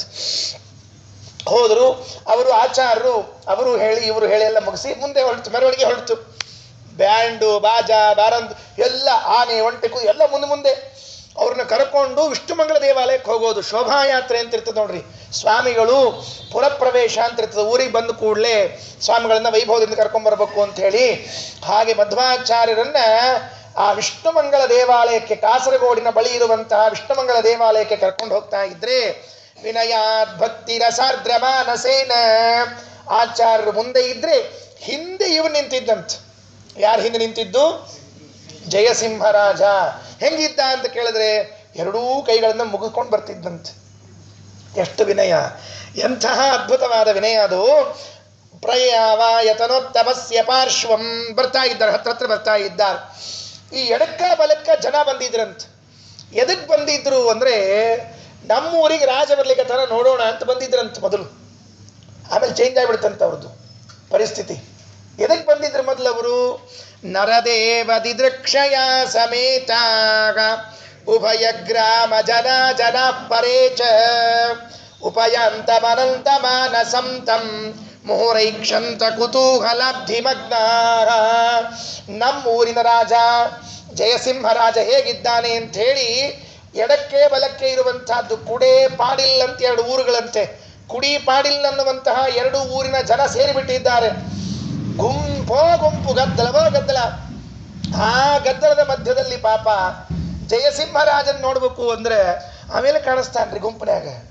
ಯಾಕೆ ನೋಡ್ರಿ ಹೆಂಗಿತ್ತು ಅಂದ್ರೆ, ಆ ಜನರ ಗದ್ದಲದಲ್ಲಿ ಅವರು ಇವರು ನೂಕಿ ತಾಕಿ ಇದ್ರು ಕೂಡ ಮುಂದೆ ಹೇಳ್ತಾರೆ, ಅಷ್ಟೆಲ್ಲ ಮಾಡ್ತಾ ಇದ್ರು ಶಾಂತನಾಗಿ ಬರ್ತಿದ್ದಂತೆ. ಎಡಕ್ಕ ಬಲಕ್ಕ ಜನ ಎಲ್ಲ ನಿಂತು ನೋಡ್ತಾ ಇದ್ರೆ, ಇವ ಹಿಂದೆ ಆಚಾರ್ಯರ ಮುಂದೆ ಊರಿನವರೆಲ್ಲ ಅನ್ಕೊಂಡ್ರಂತ ಜಯಸಿಂಹರಾಜನ್ ನೋಡೋಣ ಅಂತ ಬಂದವರು ಅವನಿಗೂ ಮುಂದೆ ಇರುವಂತಹ ಮಧ್ವಾಚಾರ್ಯನ ನೋಡಿಬಿಟ್ಟು ಹೇ ಜಯಸಿಂಹನ ಆಮೇಲೆ ನೋಡಿದ್ರಾಯ್ತು, ಆ ಸ್ವಾಮಿಗಳು ಯಾರು ಮತ್ತೊಮ್ಮೆ ನೋಡೋಣ ತಡಿ ಏನು ಶುರುವಾಯ್ತಂತೆ. ಆ ಆಚಾರ್ಯರ ವರ್ಚಸ್ಸು ಒಮ್ಮೆ ನೋಡಿದ ಸಾಲೋದಿಲ್ಲ. ಮುಹುರೈಕ್ಷಂತ ಕುತೂಹಲಾಬ್ಧಿಮಗ್ನ, ಕುತೂಹಲ ಸಾಗರದಲ್ಲಿ ಮುಳುಗಿದ ಜನ ಮತ್ತೆ ಮತ್ತೆ ನೋಡ್ಲಿಕ್ಕೆ ಪ್ರಾರಂಭ ಮಾಡಿದ್ರಂತೆ. ಯಾರನ್ನ? ಮಧ್ವಾಚಾರ್ಯರನ್ನ. ನರದೇವ ದಿದೃಕ್ಷಯ ಸಮೇತ, ರಾಜನನ್ನ ನೋಡಬೇಕು ಅಂತ ಬಂದವರು ಉಭಯ ಗ್ರಾಮ ಜನ ಪರೇಚ ಜನಾಹ ಪರೇಚ ಉಪಯಾಂತಮನಂತ ಮಾನಸಂ ತಂ ಮುಹುರೈಕ್ಷಂತ ಕುತೂಹಲಾಬ್ಧಿಮಗ್ನಾ. ಕೊನೆ ಶ್ಲೋಕ ಮುಕ್ತಾಯ ಮಾಡ್ತೀನಿ ಇವತ್ತಿನ ಪ್ರವಚನ. 25. ಈ 25ನೇ ಶ್ಲೋಕದಲ್ಲಿ ಒಂದು ಸ್ವಾರಸ್ಯ ಹೇಳ್ತಾರೆ. ಆಚಾರ್ಯರ ಶಿಷ್ಯರೆಲ್ಲ ಮುಂದೆ ಮುಂದೆ ಹೊರಟವರು ಹಾಡು ಗಾಯನ ಮಾಡ್ಕೋತ ಹೊರಟಿದ್ರಂತೆ. ಮುಂದೆ ಹೊರಟವರು ಶಿಷ್ಯರು ಅಂದರೆ ಅದು ಗಾಯನವೂ ಇತ್ತು, ನಾಟ್ಯವೂ ಇತ್ತಂತೆ, ಎರಡೂ ಇತ್ತಂತೆ. ಅದು ಹೇಳ್ತಾರೆ. ಪುರತೋ ಮಧುರಸ್ವರೈರ್ವದದ್ಭಿ, ಪುರತಃ ಮುಂದೆ ಮುಂದೆ, ಮಧುರಸ್ವರೈರ್ವದದ್ಭಿ ಸುಂದರವಾದ ಇಂಪಾದ ಧ್ವನಿಯಿಂದ ವದದ್ಭಿ ಹೇಳ್ತಿರುವುದು ಯಾವುದು? ಸ್ವಕೃತ ಕರ್ಣ ಸುಖ ಮುಕುಂದ ಗಾಥಾ, ಭಗವಂತನ ಗಾಥೆಗಳು ಮಧ್ವಾಚಾರ್ಯರು ರಚನೆ ಮಾಡಿ ಕೊಟ್ಟಿದ್ರಲ್ಲ ಅಂಥ ಹಾಡುಗಳನ್ನೆಲ್ಲ ಹಾಡ್ತಾ ಹೊರಟಿದ್ರಂತೆ. ರೀ ಮಧ್ವಾಚಾರ್ಯ ಯಾವ ಹಾಡು ಹಾಡ್ತಾ ಹೊರಟಿದ್ರು ಹೇಳಿದ್ರು? ನಮಗೇನು ಗೊತ್ತಿಲ್ಲ. ಮಧ್ವಾಚಾರ್ಯ ಯಾವ ಹಾಡು ಬರ್ದಾರ ನಮಗೇನು ಹೇಳಿಲ್ಲಲ್ಲ ನೀವು ಅಂದರೆ ಆಚಾರ್ಯ ಹೇಳಿದ್ದಾರಂತೆ. ವಿಷ್ಣುಗಾಥಾ, ಅಲ್ಲಿ ಶಬ್ದ ಇದೆ ನೋಡ್ರಿ, ಏನಿದೆ? ಮುಕುಂದ ಗಾಥಾ, ಭಗವಂತನ ಗಾಥೆಗಳಂತೆ. ಅದಕ್ಕೆ ಆನಂದ ತೀರ್ಥ ಮುನೀಂದ್ರ ಕೃತ ಹರಿಗಾಥಾ ಪಾಪಹರ ಶುಭ ನಿತ್ಯ ಸುಖಾರ್ಥ. 12 ಸ್ತೋತ್ರ ಇದೆಯಲ್ಲ, ಇದಕ್ಕೆ ಗಾಥಾ ಗಾಥಾ ಅಂತ ಕರೀತಾ ಇದ್ದಾರಂತೆ. ಅಲ್ಲಿ ಆನಂದ ತೀರ್ಥ ಮುನೀಂದ್ರ ಕೃತ ಹರಿಗೀತಿರಿಯಂ ಪರಮಾದರತಃ ಪರಲೋಕ ವಿಲೋಕನ ಸೂರ್ಯ ನಿಭ ಹರಿಭಕ್ತಿ ವಿವರ್ಧನ ಶೌಂಡತಮ. ಆಚಾರ್ಯನ 12 ಸ್ತೋತ್ರ ಮಾಡಿದ್ದಾರಲ್ಲ, ಅದೇ ಸ್ವಕೃತ ಕರ್ಣ ಸುಖ ಮುಕುಂದ ಗಾಥಾ. ಆಚಾರ್ಯರು ಮಾಡಿರುವಂತಹ 12 ಸ್ತೋತ್ರವನ್ನು ಹೇಳ್ತಾ ಹೊರಟಿದ್ದಾರಂತೆ.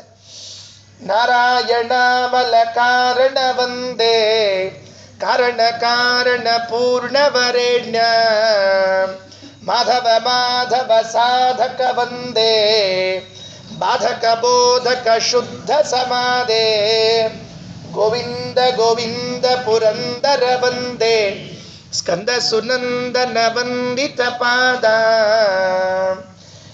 ಮಧುಸೂದನ ದಾನವ ಸಾಧನ ವಂದೇ ದೈವತ ಮೋದಿತ ವೇದಿತ ಪಾದ ವಾಮನ ವಾಮನ ಭಾವನ ವಂದೇ ಸಾಮನ ಸೀವನ ಶಾಮನ ಸಾನೋ ಶ್ರೀಧರ ಶ್ರೀಧರ ಶಂದರ ವಂದೇ ಭೂಧರ ವಾರ್ಧರ ಕಂದರ ಧಾರಿನ್. ಇದೆಲ್ಲ ಹರಿಗೀತಿ. ಈ ಹರಿಗೀತೆಯನ್ನ ಗಾನ ಮಾಡ್ತಾ ಹೊರಟಿದ್ದಾರೆ. ಅಷ್ಟೇ ಅಲ್ಲ, ಇದು 6ನೇ ಅಧ್ಯಾಯವೂ ಕೂಡ ಹರಿಗೀತೆಯೇ. ಆಚಾರ್ಯರು 10ನೇ ಅಧ್ಯಾಯದಲ್ಲಿ ಹೇಳುವಾಗ ಒಂದು ಮಾತಂತಾರ. ಪರಮಾನಂದ ಸುತೀರ್ಥ ಮುನಿರಾಜೋ ಹರಿಗಾಥಾಂ ಕೃತವಾನ್ ನಿತ್ಯ ಸುಪೂರ್ಣ ಪರಮಾನಂದೈಕ ಪದೈಷಿ ಅವನ ಶ್ರೀಪತಿರಪ್ರತ ಅಧಿಕೇಶಾದಿಭವಾದೆ ಕರುಣಾಪೂರ್ಣವರಪ್ರದ ಚರಿತಂ ಜ್ಞಾಪಯಮೇತೆ. ಇವು ಪ್ರತಿಯೊಂದು ಕೂಡ ಆಚಾರ್ಯರ ಹರಿಗೀತಿ ಎಂದು ಕರೆಸಿಕೊಂಡಿದ್ದಾರೆ. ಇವನ್ನೆಲ್ಲ 12 ಸ್ತೋತ್ರವನ್ನು ಹೇಳ್ತಾ ಬರೇ ಗಾಯನ ಅಲ್ಲ, ನಾಟ್ಯವನ್ನು ಮಾಡ್ತಾ ಇದ್ರಂತೆ ಶಿಷ್ಯರು. ನಾವು ಇವತ್ತು ಈ ಇಸ್ಕಾನ್ನವ್ರು ಮಾಡ್ತಿರ್ತಾರಲ್ಲ, ಅದನ್ನು ನೋಡಿ ಪಾಪ ಅವರೊಬ್ಬರೇ ಮಾಡ್ತಾರೇನೋ, ನಾವು ಉಳಿದವ್ರು ಮಾಡಿಲ್ವೇನೋ ಅಂತ ಹಿಂಗೆ ತಿಳ್ಕೊಂಡಿರ್ತೀವಿ. ಹಂಗೇನು ತಿಳ್ಕೊಳ್ಳೋ ಅವಶ್ಯಕತೆ ಇಲ್ಲೇ ಇಲ್ರಿ. ನಮ್ಮಲ್ಲೂ ಕೂಡ ನಾಟ್ಯ ಸೇವಾ ಮಮಧಾರಯ ಅದೇ ಅದ. ಮಾಡಲಿಕ್ಕೆ ಸ್ವಲ್ಪ ನಮಗೆ ನಾಚಿಕೆ ಆಗ್ತಿರ್ತದೆ ರೀ. ಏನು ತಿಳ್ಕೊತಾರೋ ಏನೋ ನಾವು ಮಾಡಿದ್ರೆ, ಹೀಗಾಗಿ ಬಿಟ್ಟಿರ್ತೀವಿ ಹೊರತಾಗಿ. ಇಲ್ಲಾಂದ್ರೆ ಅವಶ್ಯವಾಗಿ ಗಾಯನ ನಾಟ್ಯ ಅದು ಭಗವಂತನ ಪ್ರೀತಿಯನ್ನು ಸಂಪಾದನೆ ಮಾಡುವಂಥದ್ದು. ಪುರತೋ ಮಧುರಸ್ವರೈರ್ವದದ್ಭಿ ಸ್ವಕೃತ ಕರ್ಣ ಸುಖ ಮುಕುಂದ ಗಾಥಾ. ಅವು ಹೆಂಗಿದ್ವು? ಕರ್ಣ ಸುಖ, ಇನ್ನೂ ಕೇಳಬೇಕು ಕೇಳಬೇಕು ಅನಿಸ್ಬೇಕಂತ, ಕಿವಿ ಇಂಪಾಗಿರ್ಬೇಕಂತ. ಸಾಕ್ಬಿಟ್ರಿ, ಮುಗಿಸ್ತಿರೋ ಯಾವಾಗ ಮುಗಿಸ್ತಿರೋ ಏನೋ. ಮುಗಿಸ್ತಾರೋ ಇಲ್ಲೋ ಅಂತ 3 ಸರ್ತಿ ಗಡಿಯಾರ ನೋಡಿ 4 ಸಲ ಆಚಾರ ನೋಡಿದ್ರು ಅಂದರೆ ಮುಗಿಸ್ಬೇಕು ಅಂತ ಅರ್ಥ ರೀ ಅದಕ್ಕೆ. ಇನ್ನೂ ಅಷ್ಟಾದ್ಮೇಲೂ ಉತ್ಸಾಹದಿಂದ ಹೇಳಿಕತ್ತ ಅಂತಂದ್ರೆ ಶ್ರವಣಮನಕಾನಂದವೀವುದು ಹೆಂಗಿರ್ಬೇಕು ಗಾನ ಅಂದರೆ ಪಂಡಿತನ ಜಗನ್ನಾಥದಾಸರು ಹೇಳುವಾಗ ಶ್ರವಣಮನಕಾನಂದವೀವುದು ಭವಜನಿತ ದುಃಖಗಳ ಕಳಿವುದು ವಿವಿಧ ಭೋಗಗಳು ಇಹ ಪರಂಗಳಲಿತ್ತು ಸಲಹುವುದು. ಹಾಗಿರ್ಬೇಕು, ಕೇಳೋ ಹಂಗಿರ್ಬೇಕೇ ವಿನಃ ಕೊನೆ ಹಾಡದಲ್ಲಿದು ಒನ್ಸ್ ಮೋರ್ ಅನ್ಬೇಕೇ ವಿನಃ ಲಾಸ್ಟ್ ಒನ್ ಅನ್ಬಾರ್ದು. ಕೊನೆ ಮುಗೀತು ಮುಗೀತು ಮುಗೀತು ಅಂದರೆ ಕಲಾಸ್ ಮುಗಿಸ್ಬೇಕು ಅಂತ ಅರ್ಥ ರೀ ಅದಕ್ಕೆ. ನಾ ಒಂದು ಕಡೆ ಹೋಗಿದ್ದೆ, ನಂದು ಉಪನ್ಯಾಸ ಆದಮೇಲೆ ಇನ್ನೊಬ್ರು ಉಪನ್ಯಾಸ ಇತ್ತು. ಸುದೈವಕ್ಕೆ ನನ್ನ ಉಪನ್ಯಾಸಕ್ಕೆ ಹಂಗಾಗಲಿಲ್ಲ, ಅದೇ ಒಂದು ದೈವ. ನನ್ನ ಉಪನ್ಯಾಸ ಮುಗೀತು, ಇನ್ನೊಬ್ರು ಉಪನ್ಯಾಸ ಮಾಡ್ಲಿಕ್ಕತ್ತರು ಕೂಡಲೇ ಹೇಳ್ತೀನಿ. ಅವ್ರೊಂದು 15 ನಿಮಿಷ ಇದ್ರಿ ಎದುರಿಗೆ ಕೂತವ್ರಿಗೆ ಏನೇನೇನೇನು ಅಂದರೆ ಒಂದು ಅಕ್ಷರ ಒಳಗೂ ಹೋಗಲಿಲ್ಲ ಹೊರಗೂ ಬರಲಿಲ್ಲ. ಯದ್ಗತ್ವ ನನಿವರ್ತಂತೆ ತದ್ಧಾಮ ಪರಮಮ್ಮ, ಒಳಗೂ ಹೋಗಲಿಲ್ಲ ಹೊರಗೂ ಬರಲಿಲ್ಲ. ಅವರು ಎಲ್ಲಿ ಹೋಗಿತ್ತು ಇದು ಅಕ್ಷರಶಃ ಇದ್ದಷ್ಟು ಹೇಳ್ತೀರಿ. ಕನಕದಾಸರದ ಆರಾಧನೆ, ಕನಕದಾಸರ ಜಯಂತಿ ಅಂತ ಮಾಡಿದ್ರು, ಯೂನಿವರ್ಸಿಟಿಯಿಂದ ಮಾಡಿದ್ರು. ನಾನು ಒಬ್ರು ಹೋಗಿದ್ವಿ ಆ ಒಂದು ಕಾಲೇಜ್ನಾಗ. ನಮಗೆ ಕನಕದಾಸರ ನಾ ಮಾತಾಡಿದೆ, ಅವ್ರು ಮಾತಾಡಿದ್ರು. ಪಾಪ ಅವರು ಏನೇನೋ ಹೇಳಿಕತ್ತರು. ಎದುರಿಗೆ ಹುಡುಗರು ಕೂತಿದ್ವು ರೀ, ಅವು ಮೊದಲೇ ಓಡಾಳ್ತಪ್ಪು ಗೊತ್ತಿರ್ತಾವ. ಅವು ಕೂತಿದ್ವು, ನೋಡಿದ್ರು. ಇವ್ರು 15 ನಿಮಿಷ ಅಂತ ಹೇಳ್ತೀನಿ. ಒಬ್ಬ ಟೇಬಲಿಗೆ ಹಿಂಗೆ ಅಂದವ, ಒಬ್ಬ ಟೇಬಲಿಗೆ ಹಿಂಗೆ ಅಂದ ಕೂಡಲೇ ಹಿಂದಿನಿಂದ 3 ಬಂದರು ಶಬ್ದ, ರಮ್ ರಮ್ ರಮ್ ಅಂತೇಳಿ. ಅವು ರಿದಮ್ ಶುರುವಾತ್ ನೋಡ್ರಿ. ಉಳಿದವ್ರಲ್ಲ ಹುಡುಗರು ಚಪ್ಪಾಳೆ ಶುರುವಾದವು. ಅವ ಹೇಳಿಕತ್ತವ ಗೊತ್ತಾಗ್ತವಂಗ. ಅವ ಅಂದ, ಮುಗಿಸ್ತೀನಿ ದಯಮಾಡಿ ಹೊಡಿಬ್ಯಾಡಿ, ದಯಮಾಡಿ ಹೊಡಿಬ್ಯಾಡಿ, ಮುಗಿಸ್ತೀನಿ, ದಯಮಾಡಿ ಹೊಡಿಬ್ಯಾಡ್ರಿ, ಮುಗಿಸ್ತೀನಿ ಅಂತೇಳಿ. ಅದಕ್ಕೆ ಹಂಗೆ ಆಗಬಾರ್ದು. ಕೇಳ್ತಾ ಇದ್ರೆ ಶ್ರವಣಮನಕಾನಂದವೀವುದು ಭವಜನಿತ ದುಃಖಗಳ ಕಳೆಯುವುದು ವಿವಿಧ ಭೋಗಗಳಿಗ ಪರಂಗಳಲಿತ್ತು ಸಲಹುವುದು. ಇನ್ನೂ ಕೇಳಬೇಕು ಅನ್ನಿಸ್ಬೇಕು. ಹಾಗೆ ಆಚಾರ್ಯರು ಬರೆದಿರುವಂತಹ 12 ಸ್ತೋತ್ರ ಹೆಂಗಿರ್ತಿತ್ತು, ಕೇಳಬೇಕು ಕೇಳಬೇಕು ಅಂತ ಇರ್ತಿತ್ತಂತೆ. ಪುರತೋ ಮಧುರಸ್ವರೈರ್ವದದ್ಭಿಃ ಸ್ವಕೃತ ಕರ್ಣ ಸುಖ ಮುಕುಂದ ಗಾಥಾ ಧೃತ ಪಂಕಜ ಬೀಜ ಚಕ್ರ ಚಿಹ್ನೈಃ ಕೃತನದ್ಯೈಶ್ಚತುರೈರ್ನಿಷೇವ್ಯಮಾಣಃ ಅಕ್ಷಯಂ ಕರ್ಮ ಯಸ್ಮಿನ್ ಪರೇ ಸ್ವರ್ಪಿತಂ ಪ್ರಕ್ಷಯಂ ಯಾಂತಿ ದುಃಖಾನಿ ಯನ್ನಾಮತಃ ಅಕ್ಷರೋ ಯೋಜನಃ ಸರ್ವದೈವಾಮೃತಃ ಕುಕ್ಷಿಗಂ ಯಸ್ಯ ವಿಶ್ವಂ ಸದಾ ಜಾಧಿಕಂ ಪ್ರೀಣಯಾಮೋ ವಾಸುದೇವಂ ದೇವತಾ ಮಂಡಲಾಖಂಡಮಂಡಲಂ ಪ್ರೀಣಯಾಮೋ ವಾಸುದೇವಂ. ಶ್ರೀಕೃಷ್ಣಾರ್ಪಣಮಸ್ತು.